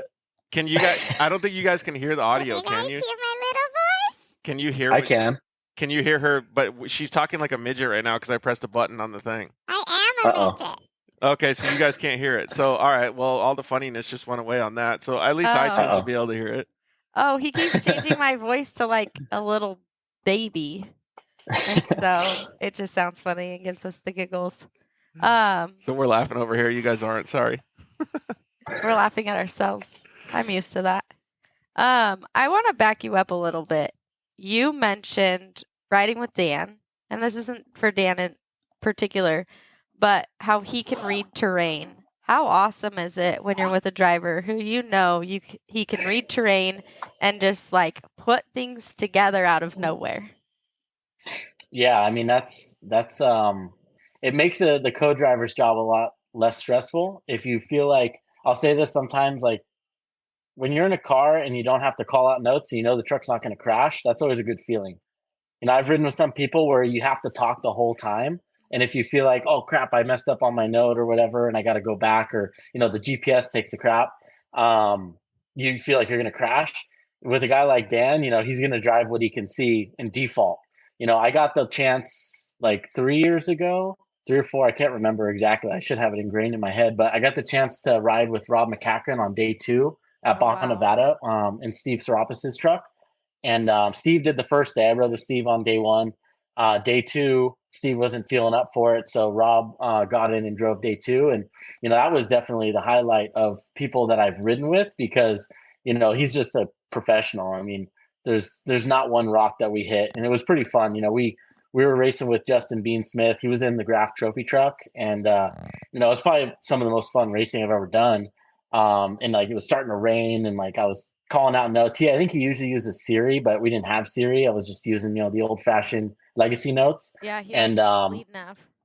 Yeah, but no, I was just calling out what I could see, and it was so much fun. That was a fun race. I enjoyed that a lot. That was definitely a high point. And then riding with Caden, he's a great driver, and navigating for him, he's got his own style, and everyone has their own style. That's what I'm coming to find out. Dustin Grabowski, super easy. He'll let you, you can say whatever you want. You can tell him right, and he'll still go left if it's a left. That's So, cool. there's kind of those guys just default. Yeah, they just default. My experience level, again, like I've said in the show before, is very limited compared to you guys. But I know exactly what you're saying. I've had the opportunity to ride with Rob McCachran on the short course track in a UTV. And that's cool. It's funny because like I race professional UTVs for Yamaha on short course, and I thought I was a decent driver, right? And then I get in the car with him, and I'm just sitting there, and I go, "Oh, now I get it." He's reading every little thing. Now I understand. Like, I'm maybe 10% of the caliber driver I thought I actually was, because now I see how it actually is. Like, this is how you're supposed to drive a vehicle, not how you thought you were, right? But I didn't know till I didn't know, and it's kind of like what you're saying. Like, you got to experience those things. Were those like mental game changers in your head? You're like, oh wow, okay, now I experience this. Now I can apply this to the next navigation situation that I'm in. Yeah. No, it's pretty amazing. I really enjoyed, those types of experiences are really fun, because it's not every day when you don't have as much stress navigating, when you're not prepping the car. I think at that point in time, we weren't quite prepping that number 6 truck yet. I think it was like the first race that we were prepping in. I can't remember, but there wasn't as much stress. We already did day 1. Everything was running great. So I don't know. It's just something to think about. The Bader thing, just kind of arrive and ride that whole deal. So I didn't really care. I was like, hey, if it breaks, it breaks. And then, day 2, Bader and I were actually doing really well. And then we lost the serpentine belt. I remember you guys passing me like, what the heck? I would try to beat you to every pit so I could cheer you on. And Jeff said, I saw as much defeat in your face as my own. I was so mad, because like, we don't have those problems. Like, any of the stuff that comes out of my shop, knock on wood, we don't have like serpentine belt breaking, like throwing belts. That's like a thing of the past. If you have the proper tools and you know how to put it all together, it's not going to throw a belt. And we were like, I forget what place we were in, but we were doing really well on day 2. And Bader's a really good driver too. I mean, that's someone who's aggressive. Very aggressive on the brakes. Yes. Yeah. He drives it like a road course car. Yeah. But he straight line brakes. I get sketched out when people like to, they're driving real fast and then they try and yaw into a corner. I hate that. I'm like, why are you doing that? Just stay straight. Let the truck step out a little bit. Don't like try and flick it into a corner. I used to tease him that I've never heard so much screeching in the dirt. Like the first 40 miles, he thinks he's on road, and so when I saw you were with him, I'm like, give him a couple miles. He will settle in. But it takes a minute because that's his background. But he can definitely drive. He's really aggressive. He grunts a lot. I always tease him about that, but he'll make it happen either way. Yeah. All right, Evan, we got to get Emma Cornwell on here. So cool. What are your 2 most important ththings as a navigator that you would relay to newbies in the navigator field? I didn't initially want to be a navigator because I wanted to be a navigator. I started doing it because we're prepping the trucks, and it's a good benefit when you're getting into this industry to ride in the truck you're prepping. So that was kind of my whole start with this. It's like, hey, if I'm going to try and, bring these clients into my shop and, have them trust me prepping their car, I'm going to put myself out there to ride with them. and then it just kind of clicked. I thought pretty decent at it, and like, we had some good success racing different races, and kind of just went from there. So for me, it's not like, navigating is what I want to do. It's just like an added bonus. You get to go ride in the car. So if you enjoy prepping a car and it's something that you want to do, as a profession, or do it in your side job, on the weekends for a race guy, start prepping the car and then say, hey, I can, navigate for you, or, do a leg of a race for you. It's always good to have someone in the car that's mechanical. That's kind of where it started for me. Yeah, I agree with that. We haven't talked too much about that. Maybe we should talk with Emma a little bit about that, about like getting out, changing tires, and doing all this other like physical stuff too. Thanks, Evan. I really appreciate it. You definitely have to be mechanical, but yeah. and Well, you have to know sometimes what there's you're only doing. You don't so have to be. much you can do, Right. but you have to know how Yeah. to do the Baja fixes. There's only so much you can do on an engine, but Yeah. certain things, if there's a will, there's a way. Yeah. Yeah. I mean, if you're with a reputable team that has good equipment, then you don't have to be mechanical, but it's more like getting unstuck is a big thing. Like riding with Christian, we've had some bottlenecks before that we kind of like fell into, and getting navigated through a bottleneck. That's always something you got to be not mechanical in a mechanic sense working on a car, but, being able to get out of a car and feel confident to go, walk a trail and tell someone where to go when there's, 12 spec trucks stuck in front of you and everyone's just sitting there waiting for, someone to get unstuck. Yeah, I think that's that's the thing. You got to be able to get out and, think on your toes and, know how to get a truck unstuck. That's something, I had to deal with at the Baja 500. That wasn't fun. So yeah, that's crazy. We could probably talk for an hour about just that stuff. All right, Yeah. buddy. Well, thank you very much. I Cool. appreciate you taking the time after work. We'll see you soon. Yeah. After work, I'm gonna go clock back in. We'll see you guys. All right. Later, Evan. Thank you. All right. Have a good night. You Yeah. too. Thanks for having me. Bye. All right, let's get Emma Cornwell on here too. That's actually a really good point that he brings up. Is you have to be versatile, because there's so many things that happen, not just in the passenger seat, but helping the race move forward. Oh, absolutely. And that was one of the things at King of the Hammers. Hi, Emma. That Hi, guys. I always struggled with in the rocks. It was like everyone's sitting in their car. Yeah. Get out and get that person out in front of you. And, Yeah, like help. when you have a 5-foot female that looks like a toddler in a helmet come up and tell you to get out of your car and help, it doesn't go over very well. So I just decided it wasn't for me. Maybe you should wear like a mohawk and some spiked shoulders or something. Oh, like yeah. be all aggressive. All right, so Emma Cornwell has been in the passenger seat. Well, and she's driven a bunch too, and she's driven many, many more miles than most boys in Baja, and now is newly engaged to Caden Wells. So, hi, Emma congrats. Cornwell. How are you? Good. How are you guys? Doing very well, thank you. So, where are you at these days? Well, right now I'm in Idaho. I'm in physician assistant school, so my clinical rotations are out here for the next 2 months. Dang, So that's pretty I'm exciting. at Caden's aunt and uncle's house. That's really? awesome. Yeah. Nice. That's pretty cool. All right. So the first question, we're just going to get it out of the way. There's not that many girls. We obviously have Erica here too that ride in the passenger seat, because it's I don't know what you want to call it. I don't want to sound like I'm being chauvinist here, but like it's mostly known as a guy's position, right? So first and foremost, kudos to both of you, because both of you guys are taking on a job of doing a lot of different things, and you've had a lot of experience in it. So, I really appreciate that you guys are doing it, because you guys provide so much more of a different angle than most people do. We were talking about patience earlier. We were talking about working on the trucks and cars and different things earlier. So there's so many more different levels to this that we've even covered in this show. What are some of the things that you didn't know leading up to being a navigator? Oh, man, there was a lot. I remember I grew up watching my dad do it, and I wanted to get in the car, and he was working for SCORE, and I remember he was walking up to Sarah and Erica at the finish line. Yeah, I'm sure it is. At the finish line of a SCORE race, and they were in their spec truck, and he was like, okay, well, go ask him questions. Like, go talk to him. If you want to go get in the car, like, you got to go talk to him. I was like, I can't do it. I don't even know where to begin to ask. So I didn't know anything. But yeah, I think a lot of people think it's easygoing and fun and you just sit there, but it's a lot of work for sure. what was one of the things that like surprised you about it that you like when you got in? Like, was it the speed? Was it like the relationship with the driver? Was it getting out and having to change broken parts? Like, what did you were like, oh my God, this is way different than I thought?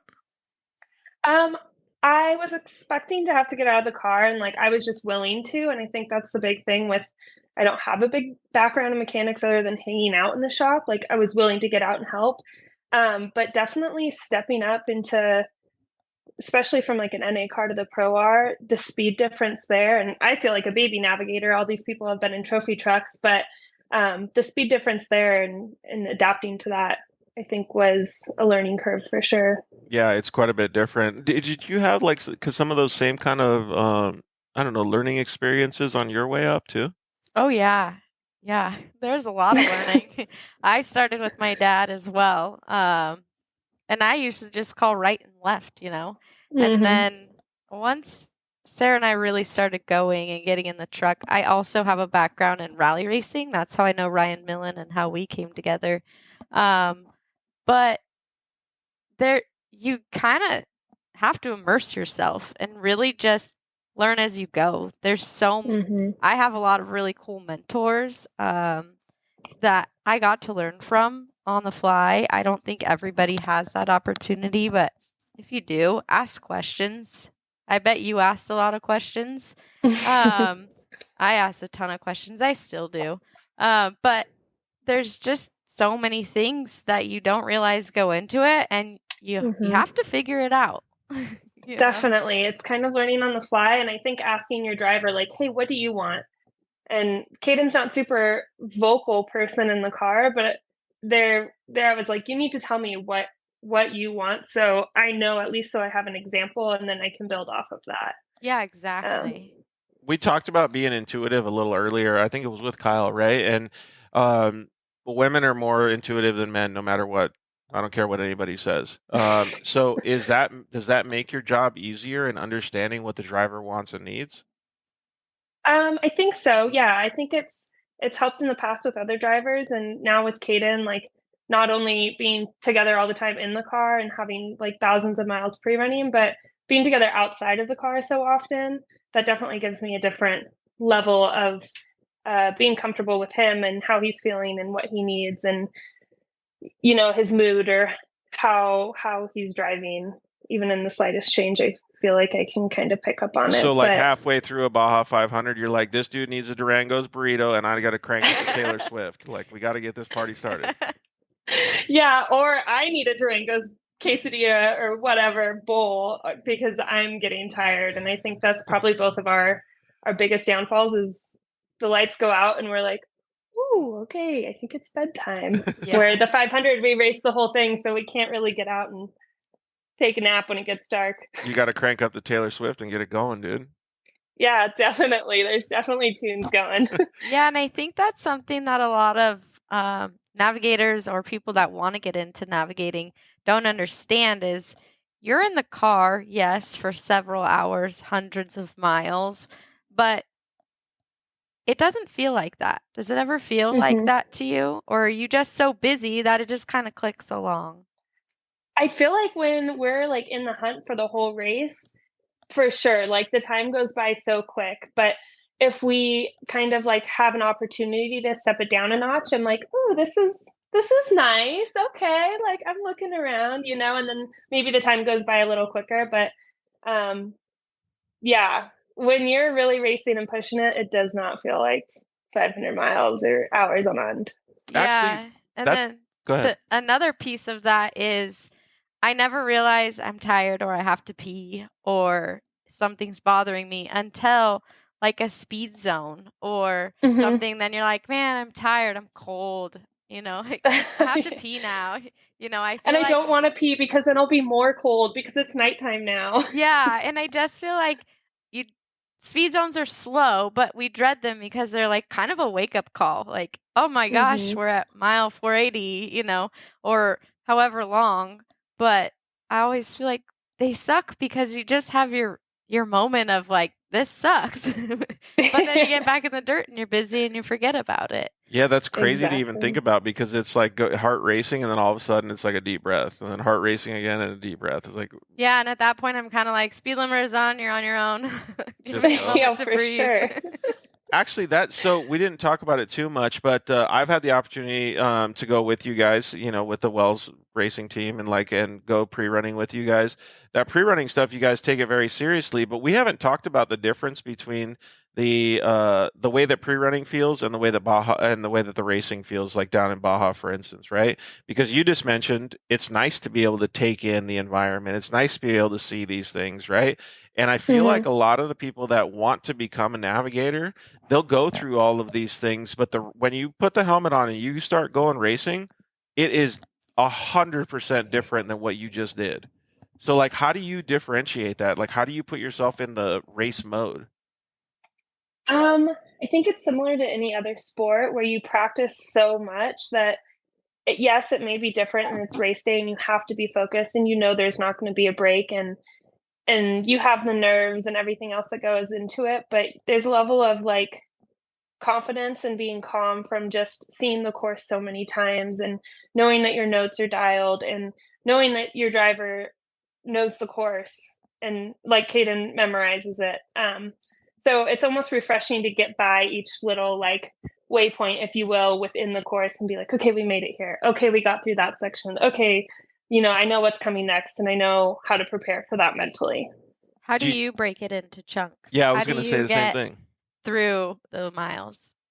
Yeah, I heard you say from pit to pit earlier, and I think that's part of it, but also like from kind of almost like things in my head that I think are dangerous sections or like sections that I know I need to be really on top of my calls. I'm like, whew, okay, on to the next. This is either like a wash where it's kind of free flowy and fast, and like I know it's not too bad. So I guess it just depends per race what I've marked in my head. Yeah. So do you guys get an idea of that at, like, when you're pre-running? You're like, okay, this is section 1, section 2, section 3. Like, I don't think so. I think it happens on race day for me. Does it happen ahead of time for you, or do you? Sometimes there's sections where we've collectively discussed like, well, that's kind of gonna suck, and we just have to get through it. But I think other than that, for me, it happens on the fly. Yeah, for me, same for the most part, other than like sections we've pre-ran, like, oh, we pre-ran this 150 miles 6 times. And in my head, that's kind of like its own section. Or maybe there's a highway crossing or a speed zone, for instance, or something that breaks it up a little bit. God, there's so much to remember. Like, my brain's getting confused. I mean, like, I'll probably just be like wiped out trying to understand what you guys do after this show. Because it's just so mind-boggling how much actual information you guys have to process. But I think that's the art of it, is it doesn't feel like a lot when you're doing it. It just happens. Yeah, definitely. All right. And I think you get used to it. Yeah, I can't really? explain it. You just... It starts becoming like second nature, like muscle memory. Oh yeah, like I don't ever think about like checking my temps and all that stuff. It just like kind of happens. Yeah, and I like being busy. I think I run my life busy, and I think I like putting a lot of things on my plate. So the navigator seat is just that. It's having a lot to do, but also, I don't know, you're not the one driving either. That's a big task in itself, big responsibility. Has there been a lot of differences between some of the people that you've ridden with as far as like how they keep that mental focus? Like, because we've had people say, Trevor said, get some sugars in, eat a Uncrustable. Like, we always make fun of Erica for Sour Patch Kids, like all of those different things. Like, but how do you, like, on a serious level, how do you keep the driver focused, and how do you keep yourself focused? Because that's the main goal, right? Yeah, I think a lot of it's grit. Like, there have been some races where maybe it's been a tough day or it's late or something's going on, and it's like, if I'm looking over and Caden's still driving fully, like I know it sucks. I know we're both tired, but if I look over and he's at 100%, I'm like, okay, well, there's no way I can quit. I can't sit here and be weak because I have to be strong for him, because it sucks just as bad for him. But I think checking in and being like, hey, you good? Or I think somebody else earlier was saying, like, applauding them or being like, hey,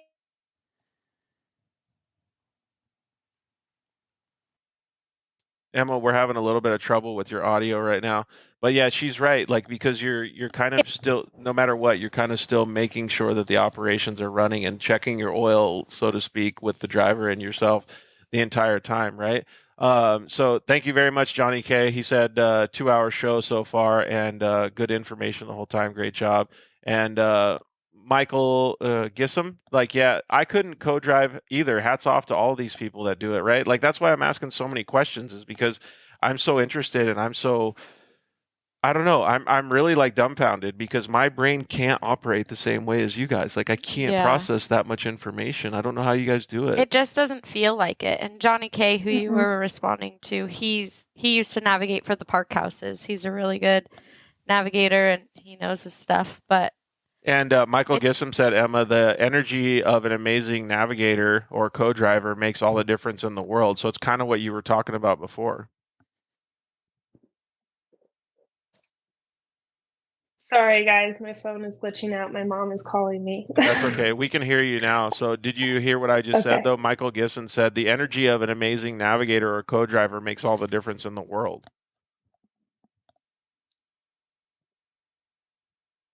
Uh-oh, we can't hear her. Brothers. There you go. Oh, hello. Hi. Okay. Hi, sorry. Not my fault. Were you able to hear what I said? I heard you say Michael's comment. Was there a question attached to it? No, I mean, he like okay, actually, there is a question. It's from me. How important is it to be the hype man in the right seat? I think that's pretty important. I feel like they can get so in their head over there, just staring ahead, being super focused the whole time. I think it's really important to like keep the energy up and make it fun, because that's why we're there ultimately. I mean, very few people make it as a full-time career and make a livelihood out of it. So we're all super competitive and we want to win, but we got to keep it fun sometimes. Are you able to do that? Oh, yeah. There's times where you can't do that. You're going to have to answer this. Everybody that's listening on Instagram can't hear her, but she sounds like a midget in our phone. So if you're going to go and check out iTunes, Mike just gave me the code word Oklahoma to make Erica talk like a midget on iTunes. So please go check it on iTunes. That's funny. Okay, I'm going to try to get through this. I feel like when you're trying to be a hitman or a hype man, this is weird. There's terms like if you say go, the driver's like, all right, I'll go. But if you're like, go, go, go, they're more likely to just go and get that race going. You know, like they're going to pick it up. Yeah, because it's a little bit extra. Yeah. Yeah, I got you. So you can set the tone. But if you're kind of like boring, they're going to just kind of get through it. I can agree with that. Definitely. Yeah, and Sean Geiser, like, you're mirroring what I've been saying this whole time. He just commented in and said, the real heroes are the navigators. They have to call notes all day, but also have to keep the hype flowing. And I don't disagree with any of that stuff. And I will, till my dying day, I will say how important the navigators are to any race team. Always. And kudos to the guys that don't have a navigator, like Blaine Conrad. He drives a single seat buggy. Like, it's just insane, right? Like, but the amount of stuff that you guys have to deal with is just insane. Me, for instance, I can't even keep focused enough to look at the Lawrence and guide my own way, let alone tell the driver where to go. It's easier when you're busy. I'll go with somebody in a car and I'm just sitting there and I'm kind of on edge the whole time, I'll be honest. But when I'm busy and racing, like, I know what's coming. I know how the car's going to react. If you know how your driver drives, that's also a bonus because you're more comfortable. You know, like, they're good in this stuff. I can relax. Or I might need to brace myself a little bit here. But when you're busy, it's cake. It's so easy. Well, let's talk about a completely different subject then. So, first and foremost, congratulations to you and Caden for taking the next step in your guys' relationship. I can't wait till you guys tie the knot. But there's a lot of husband and wife teams or boyfriend and girlfriend teams that operate just at a normal level. They do a fantastic job, right? Is that more difficult or less difficult, do you think, than, let's just say, a hired navigator for a professional race team, or the, husband and wife guys? I don't know. That's a great question. I haven't been really like a hired navigator for a professional team. I've navigated for other people other than Caden, just kind of my uncle firstly, and then like once or twice with other people. Navigating for my uncle, again, that was family, so there was familiarity there. And navigating for Caden, there's like I think a different level. But when we get in the car, I told him from the get-go, I'm like, when I get in the car, I'm not Emma, I'm not the girl you have a crush on, you think's cute, da da da. Like, I made up some name. I think it was Emmanuel. I'm like, I'm a dude in the car. Like, just treat me like another guy in the car. Yeah. So I don't know. Maybe we are just like any other navigator, coach or driver navigator, but I mean, realistically, probably not. Well, I just think it's cool, right? Because like we always talked about it. The reason that we started the Dirt Life show is because off-road has this huge camaraderie aspect, and love and caring, and being out in the desert just brings you to a different level in your human capacity and your soul and all this stuff, right? And that's where it all starts, right? You just want to go racing, and then all of a sudden it turns into either a professional like winning characteristics, or a professional job, or whatever it is. But along that whole path, there is tons and tons of families that do it, and it's brother sister navigating, mother and father navigating, husband and wife with no kid, whatever it is, right? And all of these things, whether they get along in that race or not, bring the families closer together. I think it's great that you guys are doing it, and I don't even know what I'm saying, but I understand that every piece of it like makes my heart feel good, and I know that it makes your guys' heart feel good when you guys get out of the car. Yeah, 100%. It's so special to have like my dad up there on the podium. It's a little special because he works for Score, so he can be right there. But typically my uncle will be there. Caden's entire family is there, and that's one big thing is like I'm marrying into like the best family I could be. And really our two families have come together over this, which has been amazing. It's pretty cool to see, don't you think? Oh, I love it. I met my husband because he wanted me to co-drive for him in rally, and now we're married, and I did race a UTV race with him, and once you get in that seat, it's fun. You know each other so well, and it's like, oh, we get to do this for fun together, and I race with my brother, and we have the best time together. James and I play the whole time. He tries to get me to look at trees and stuff, and I'm like, dude, we're racing, I can't get lost. But I think it's fun. It adds another element of fun. I race with my dad would be a different question. So you pick your family members is what you're saying that you want to race with. I haven't raced with my dad since I've started navigating professionally. We've wanted to nerf my dad so bad, but we've never actually gotten to like outright pass each other. And he wanted me to race Nora with him, and I was a little bit weary I didn't get to race Nora with him. But I was kind of like, do you think I could do this? Is he going to get mad at me? Is it easier for him to get mad at me, or is it something we're going to naturally be able to throw away like we do with everyone else? And I think it depends. What's your relationship like? Yeah, and it probably makes it even stronger. So Michael Gessam just said there's so much emotion in these long races, and especially at the finish line. Obviously, you share that with the others, and it's super special. But and then, Johnny K, he also said, you got to keep it loose. But that's the whole way, right? Like that's the whole entire piece of it. You do all of that from the day you start pre-running until the time you cross the finish line, and then cross the border or wherever it is that you're racing back to your house, right? And that's what the whole soulful feeling is. Mm-hmm. Definitely. It's the entire thing, and the main goal is definitely to be able to get back home to the rest of your family and say, okay, we accomplished it and we did it safely, and it was fun.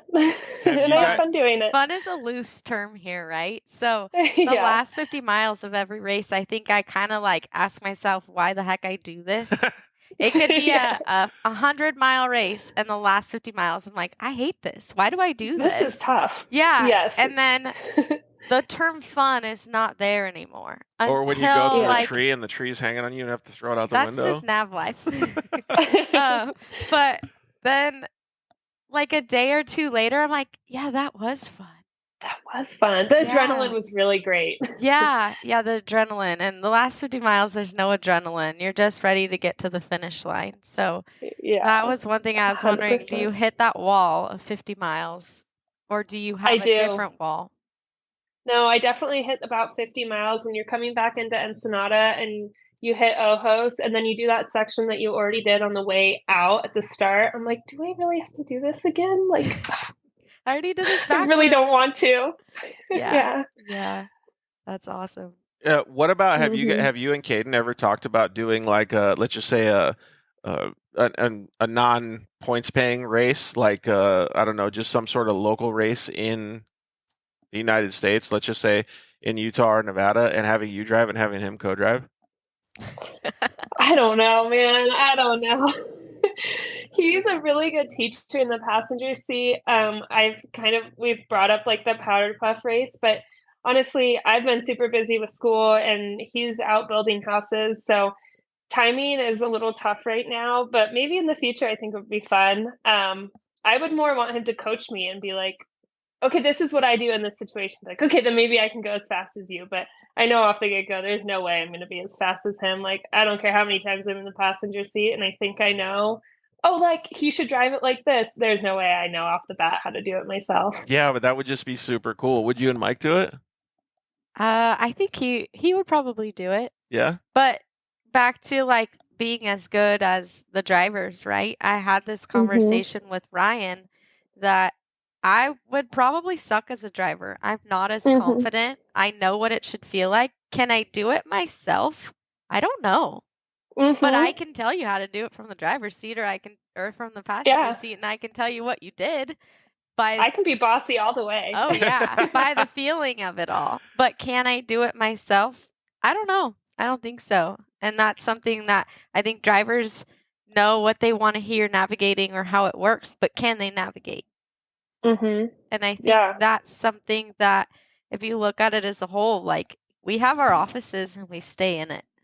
Yeah, and that's why I've been saying this whole time, like, I'll stay in my lane. And I already know that I'm not the greatest driver anymore, but, like, I don't want to sit in the passenger seat because I'm way worse at that. Like, so I know exactly what you're talking about. Hey, so I'm going to do a little plug real quick for Maxis. So you guys were talking about the last leg of the race. At the Vegas to Reno race, Maxis is going to be putting up $10,000 for the fastest last segment from pit 13 to the finish line for anybody that gets there. So that kind of changes if you, and it's not, you don't even have to be a Maxis sponsored athlete. So it kind of changes your whole race, right? Because now you have to get to at least pit 13 to take home some cash. Yeah, but that is gnarly. That's what I'm saying. So you got to make it at least 600 miles before you get there, or however many miles it is. But that last segment, they're going to be able to give away $10,000 cash. So please go check out the Maxis social media page and get information on what classes they're going to offer that to. If you get qualified for it, you better make it to pit 13 and then just smash the pedal. That's awesome. That'll be a fun race. Yeah, those last 13 to the finish will be really fun, especially if you're battling with someone. Kid and I just did that at a snore race, and that was probably the fastest 10 miles of my life. It was amazing. It was so fun. Yeah, I mean, with 30 miles to go, right, there's not much to lose. So you just got to get on the gas. The only thing about that last 30 miles is it's all rocks, right? You have a little bit of like windy roads going up there, and then it's rocks. And he said it basically starts where there's that party on the top of the hill, and then you just bomb and then just go for it. Yeah. There's a cliff. You can throw it away pretty easily in some places, but I think that's a really cool thing to do. More sponsors should do stuff like that. Segments, that's cool. So thanks to Maxis for offering that. Go check out the Maxis social media page and check it out and see if your classes get qualified for that. So Emma, what is your favorite thing about navigating? And then what's your first tip that you would give to some newbies? My favorite part is getting to go on this like fun ride with an amazing driver and go fast and like a real life roller coaster, the adrenaline, everything about it. I love it. And my tip for first time navigator would be like, if you were to close your eyes and try to figure out how to navigate through a course and you were wondering like, well, what's coming up next? Or like, what kind of a turn is it? Or are there rocks? If you're having these questions or you're looking at the GPS wondering like, oh, I wonder what's coming up next, well, then your driver probably is too if they can't see or if they're in dust or something. So, sometimes the more information isn't always the best, but for the most part, it's probably helping them out if you're clear and they can understand what you're saying. Rambling's not really great, but Talking about snacks when you're going 150 miles an hour and there's a corner coming up. yeah. Make sure you call the corner before the snack. It happens, and you have to be like, hold on, there's a corner coming. Exactly. Yeah. I have to get this note out really quick. Yes. Okay, now continue. All right. Well, thank you very much for joining us. We'll let you get back to all your stuff that you got going on. Hey, and congratulations on all your school and stuff. I know it's hard to push through it all, but you're doing a great job, so keep it going. Heck yeah. Oh, thank you. I appreciate it. All right. We'll see you later, Emma. Okay, see you guys. Wait, All right. You might have to walk me through how to. Okay, Just do I just click it exit the once whole and then thing? click the X. All right. Bye. Okay, bye. All right. So we're going to grab Josh Felix and get him on. Oh, Josh is great. Yeah, Josh is the bomb. And then we're going to wind down the show in a little bit. So let's Cool. get Josh on. Do you know Josh? Yeah. I worked with Josh a little bit, trained him. Really? Yeah. Was he a good student? Heck yeah. He Yeah. wants to learn. He's hungry to learn. He's hungry to get in that seat. Yeah. He's so, fun. what's up, Rob? How's it going, guys? Josh Hey, Felix, Josh. what's up, man? So Josh has been in a bunch of different vehicles, helped with all kinds of different teams, but most notably, people would probably know him for Class 11 type stuff. But what's up, Josh? How are you? Good. I'm a little nervous. You guys put me against after all these great people. Don't be nervous. You're your own league. Yeah, exactly. Yeah. You're Josh Felix. The people's champ. Oh God. The people's champ. Dude. Hey, so give us a little bit of a backstory on how you got involved in off-road, and then we'll start asking some Navigator questions. So I started racing about 5 years ago. I bought a ride in a Class 11, and then I went and bought a car. I started racing, and somebody needed a co-driver, and I kind of utilized my driving, the little bit I had, as to kind of guiding. And I barely learned the GPS, maybe a year ago, Erica? And Is it a whole year ago? I don't even know if it was a year ago. yeah, exactly. So it's been a lot of getting in trucks and like, hey, can you set up the GPS for me? And just going from there. So well, there's always an upward curve, right? And then as long as you're willing to put in the work, then you're going to reach your goals. And are you already there, or you still have more goals to reach? No, I want to keep pushing. All the old goals have been met, so we're putting new goals. Does that mean that you're going to stay in the passenger seat, or are you going to get in the driver's seat some more? Are you going to share? Are you going to do both? Well, hopefully get more seat time driving. That's the goal. Right now we have nothing. The Vegas to Reno, I had to pull out of that. We're building a new car for Nitrocross. So hopefully we'll be back at the California 300. I'll be there with Cowboy. So that'll be back in the co-driver seat with him. Okay, cool. So, well, what I hope is we just had a conversation with Cowboy and Nicole. There's a little thing that's going to have a little computer on board, a Starlink, and some cameras, so we get to be able to sit inside the car with you guys and actually watch you guys rip. So that'll be pretty. It'll cool. be good. Yeah. So we'll get to see. So you got to hold yourself fully accountable as to how good of a navigator you're going to be.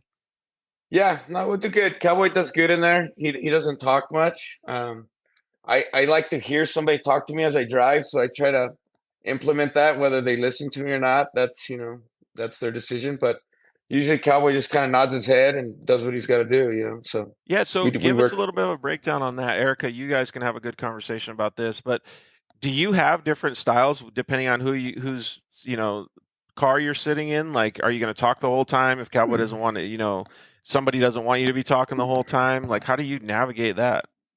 I think they've mentioned earlier, you just kind of fill out the person. Like there's certain people. I ride with Roy Tompkins, and it's funny. Me and Roy just have like a nonchalant conversation the whole race, and then middle of the conversation, like 90 right, and then opens up at the end, and then we go back to our conversation about Chinese food or whatever we got going on at the moment. Have you had like you just have casual conversation the whole time, or like? Not really. Yeah, I'm kind of adamant about going with drivers that want my help. and want me to, call, because otherwise, like I said, I'm kind of bored, or I realize I'm tired and I got to pee. So I enjoy being busy and calling out everything I can. Yeah. But I think to each their own. Some drivers need nothing, some drivers need it all. So I think it just varies. Yeah, it's kind of crazy to think about that, because like as we've progressed throughout this show, I've thought about everything that Josh is saying right now too. Like I've thought, okay, would I want somebody calling in my ear the whole time? Would I want somebody to just be quiet the whole time? Would I want somebody to have a casual conversation with me to break up the monotony of the race? And I don't know. Like I really don't. Yeah, and I think it depends. Are you giving the driver what the driver wants? Like sometimes if you're not calling enough detail or different things, and this is nothing against you, Josh, it's just kind of my Right. experience, is like Sarah and I, when we first started, I was just calling like easy, medium, hard, right. She told me too much information. By the time I was like kind of had her trained in rally style, because that's one of my backgrounds, like I mentioned, I'm pretty into that. She'll take a book with every corner.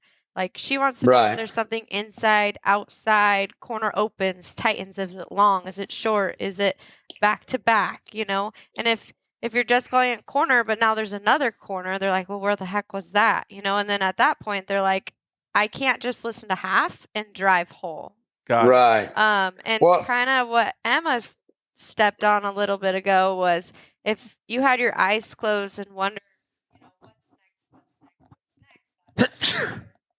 So if you think about it that way, you're giving them something to visualize while they're driving, right? Yeah. You're telling them this to this to this. So if you're able to give them a whole picture instead of, part of a picture, some people only want part of the picture. Some people want the whole painting, so it Right. just kind of depends on what your driver wants. Yeah, and it's grown since then, it's changed. Like now I try to give people what I would want to hear, right? I want to know what the next corner is going to be after this corner. Does it open? Does it tighten? Kind of like what you're saying. But that's where I started, it started and it's gotten better, and you're always trying to get better. Recently I got to pre-run with Toby and Brent for the 500 for I think 4 days in the Armada KT01. And I got to learn a lot. That was pretty intense. Those guys, it is impressive what they do for pre-running. I mean, it is Because of mind-boggling. how much they work they put in, you mean? Yeah, it's. I mean, I thought I was in the third seat for just learning. They had me out there with a pick and shovel. Like, Oh yeah. these guys. Yep. I mean, it was serious. I mean, Some it guys was sing good though. chainsaws. Oh yeah. Yeah, exactly. It was wild, They but loved your help.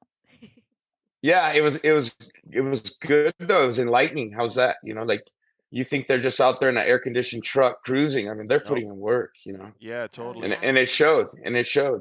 Yeah, now that you So, guys are saying that, I think you guys kind of cleared it up for me. Like, I would probably like more of the way that you taught Sarah. Like, I would like, let's just say, medium left coming up, 2 ruts, rock on the inside rut, stay up, high or whatever. Like, I would like all those details probably. Yeah, so if you have it, you're going to like it. That's something that Ryan and I, we have a similar background, but we do things different. He does 1 through 7, so I had to calibrate. And he was like, I'll do it your way. And I'm like, no, I'm here to work for you. I'll do it your way. So I had some calibration to do. Luckily, my calls are a number lower instead of a number higher. But I had to change. He likes the speed first, then the direction. I usually call a left 6. He would want a 6 left. So yeah, you're calibrating, but also he likes, I learned a lot from him, but I used to call corners in 2s if they're back to back. And he taught me if there's kind of a straight or a pause to call an and. So it'd be like a left 4 and right 2 or something. So there's so many different ways of doing it and learning it that right, exactly. trying to either teach a new driver a different way or learning a driver's way it's so fun, and it's part of the added challenge. Dude, that is. Have you noticed the same things, Josh? Yeah, and then not only that, but a big thing I think is meshing with the driver. Like you have to. There's people like I had to call off and say, it's not going to work out. I don't think it's best for us to be together in the truck because we just we don't mesh. We don't think the same. It's kind of like a how could you put it, like not a butting of heads, but you just don't flow together. And Yeah, it's better to just sometimes cut the cord. yeah, exactly. So there's been those situations, but it's really awesome when you mesh, like Erica is saying, and the other drivers, like you can almost like grunt and they know what you're talking about, like, and they know what to do. It's Have you almost had some like of those situations? Like, do you have? yeah, it's almost like intimacy. It sounds creepy, but in reality, it's like you guys just know what you're talking about. Both of you understand. The driver will just say yep or nod his head or just Yeah. make it happen. I say it's an intimate relationship. Obviously, nothing sexual, but just Right. the way that you communicate. And also, you have to think like you're the only two that went through it together the way you did. The car before you didn't do it the exact same way you did. Right. Well, you're Um, connected. yeah, you have to, you're kind of like a little married couple for a few days. You just have to make it work. Yeah, it's Right. Exactly. It's pretty crazy. And then, so one thing that I was gonna ask you is, since you have so much experience in the Class 11 stuff, what's some of the other trucks? Because you've ridden in a truck, obviously, as well. Like, what do you have to do to be able to tune yourself to make sure that you're satisfying the driver if you're going at different speeds or you're listening to a different car, like those types of things? Because I feel like that's added a whole nother level of complexity. Yeah, I think a lot of it's relevant. Like most people think a class 11 and a truck are really far off. I think they are in speed, but when you're in them, they feel very similar. Because you got 6 inches of travel, you're doing 40. You got 2 feet of travel, you're doing 100. But it's a lot more serious in the truck. A lot more. It's business. You need to be on your game Yeah. because it's a lot more dangerous. Yeah, if you make a mistake going 140 miles an hour, there's not much gonna Yeah. So good come out of You better have good try not to take. equipment. Yeah, try not to take a selfie. Save try. it for the speed zone. Yeah, right. Try to watch your jokes. Try to make sure you don't confuse them with a goofy comment. So I try to minimize that kind of stuff. Yeah, so we just had a comment come in from Lucas Hand, and I think this comment is a little aggressive, but I actually really do like it. So he said, the sad part is most drivers and co-drivers can't survive without electronics, and most can't read terrain. So I won't disagree completely with that, but I will throw a caveat into that. There has been many, many times when I've seen people cross the finish line with no radio communication and no electronics being used because it went out at the first portion of the race. And I'm not saying this happens frequently because I don't want to bag on any of these companies, but there's different things that happen in off-road racing that it happens more than you think. And these people get along with just hand signals, just like stop signal, all kinds of different things. Smack your driver for a danger. That's Whatever what it I do. is. To get to the finish line. So I'll argue that point and I will agree with that point, but I think it's a good topic of conversation. Yeah, I'm going to agree to disagree here. I think racing has evolved to the point of having to use your electronics. I've definitely had a GPS go out. If anybody watched my in-car at the start of the 500, my GPS antenna literally took crap on the start line, and I was like, all right, Ryan, I'm just going to try to move it along as I know that we're going. It's not going to be precise, but I'm going to have to deal with it. Radios go out more than we like to admit. But that's part of rolling with the punches. But I think now racing has gotten so competitive. I've raced one of my teammates and lost by 3 seconds at the end of the Baja 500. Yep. That comes down to corner speed, trusting your driver, trusting your navigator, and being able to click and get that flow and just get moving. Because going up Mike's Sky Ranch and not having the right notes, not having the trust in each other. If you're checking up over a crest where someone is setting up over a crest, that's a tenth a second. It could be a half a second. Now you have to get that speed back. So now you've extended that little tiny break into a longer thing. So think about how long the road is to Mike's Sky Ranch Road, and you can gain seconds or you can lose seconds. So yeah, we do rely on our electronics a lot, but we've figured out how to use them to the best extent. And how do you feel about that? Like, what do you do to overcome stuff like that when you have issues come up, Josh?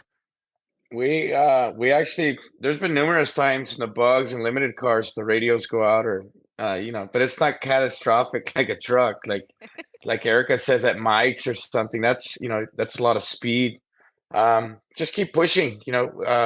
Barstow, we got in a truck, and I got there that night, and we went to take off. Had no comms. So I had to learn like hand signals real quick, learn sign language to tell the guy, and we made it work. I mean, you're not competitive, but you're out there doing it. So yeah, exactly. It's so crazy to think like that's how it used to be, though. Like, yeah. Right. Yeah, but you also had like sticks for suspension and stuff. Yeah, that's true. And your max speed was maybe 80. Well, I always make fun of the Class 11 guys. They basically have sticks for suspension guys still. I mean, now we're pushing. We hit 96 miles an hour like 3 years ago on the lake bed. Yeah, that was scary. Dude, that's so cool.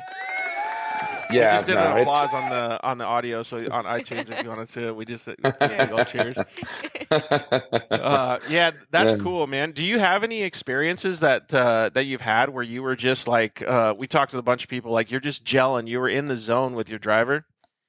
Yeah, trying to think. We raced the Nora 1000 with Kerry Chrisman in the Armada KT01, and a lot of that race was like that. A lot of those days, it was just kind of like I was calling out notes and he was just kind of flowing, and there was no conversation. It was just kind of, I was business and he was doing it. And, like Erica said, he would be 90 tight, opens up and then it kicks back, so he already knew what was coming. And that was probably one of my better experiences as a co-driver, I think, like just kind of giving him what he needed to hear and him implementing it, Yeah, it feels like he's your other set of arms, huh? A little bit. Yeah, and it's if we go back to not having a radio, like you said, you kind of had to learn sign language. The crazy part is you think about a UTV versus a trophy truck and the width of the cockpit, right? So in a UTV, you're as close as George and I, but in a truck, we're pretty far apart. And so sometimes my arms don't really make it over there, Especially yours. Yeah, so I loosen up my belts or whatever, and, you just got to make it happen. And that's what's so fun about off-road racing. It never goes 100% your way. Yep. You just got to make it happen.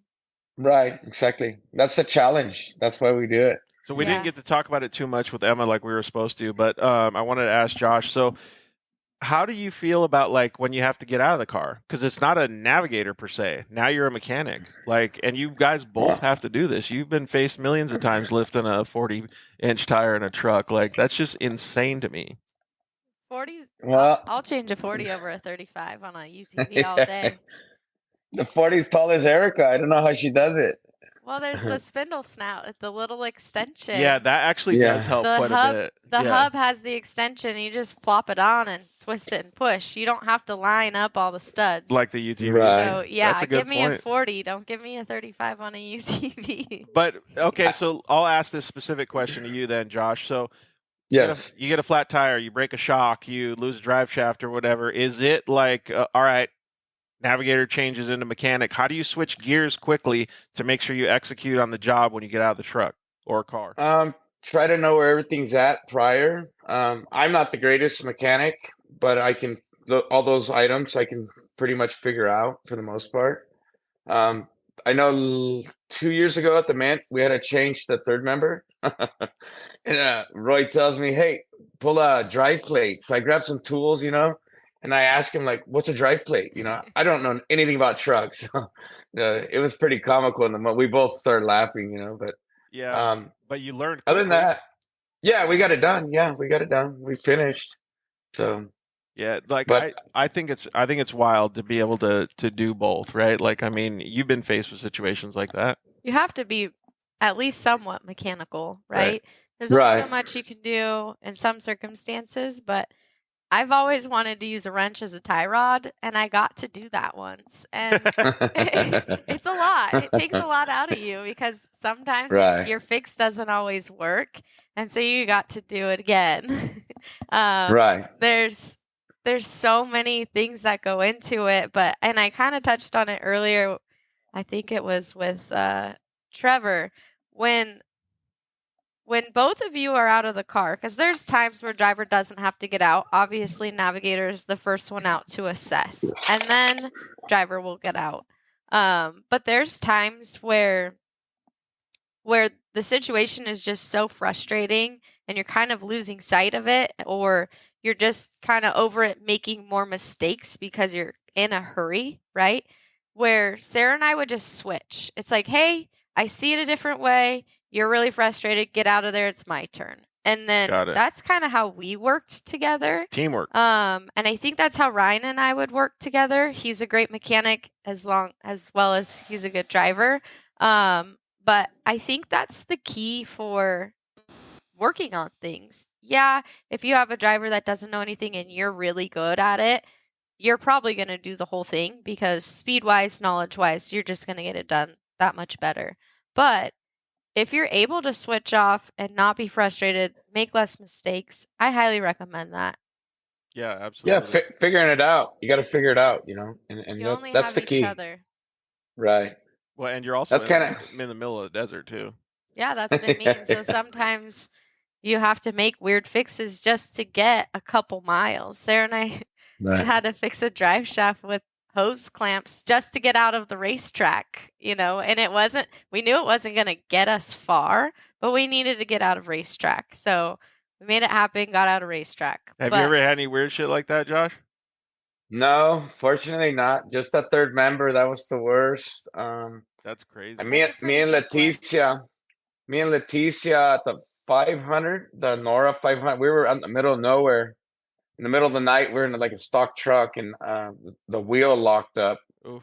And so we thought, we had no radio communication, and it was just a rock, like caught in the caliper. So it was very minimal, but it sounded bad, but like a 20-minute, 10-minute fix, and vámonos. Yeah, just get going again. Yeah, sometimes it's not a big deal, but it seemed like one while you're going, or you think you hit a flat and you have to get out, and then you're like, dang it. Is it bad? Plenty of times. I've had to have a wrench for a tie rod 3 times in my life. No, seems like you like to hit stuff. I got you beat. Yeah, right. I also drove UTVs, so it's just the nature of the beast. But Yeah. well, I made it all the way back to the pits in Laughlin when I was all the way up on the top of the hill. The hardest part is getting the steering rack to push and pull that end back in, right? Exactly. That seems to be the hardest part. Well, and making sure your strap doesn't fall off. But so, what's next for you, Josh? We're getting ready to head to Crandon. That's gonna be the next one. So, dude, that's gonna be fun. So, at Crandon, do they have 2 guys in each class 11? In the class 11, they allow 2 guys still. Yeah. Next year, I don't know, but this year, yes. Dude, that's gonna be so much fun. Yeah. Are you excited? Throw Erica in a car. Dude. I might go to Crandon. It just depends when we're going to pre-run for the 400. But I would go with you, Felix. Yeah, I don't think I'm going to race my car at Crandon. We're building a new car for Nitrocross. So we go from Crandon straight to Richmond, Virginia, and we race the following weekend. Cool. And then we'll fly back for the 400. So that's a lot of racing, dude. Are you looking forward to the Land Rush start at Crandon? That's going to be wild. That's my favorite, yeah. Actually, I asked Dave to let us do the Land Rush at Hammers. That's how we did that one. Dude, that was your idea? Cool. Yeah, I missed the Land Rush from Rage at the River. Yeah. Dude, that's so awesome. You want to throw any shouts outs before we wind down the show? I want to thank Vision Canopies for Kyle for always supporting what I do, and Erica, one of my favorite people, because she's Erica.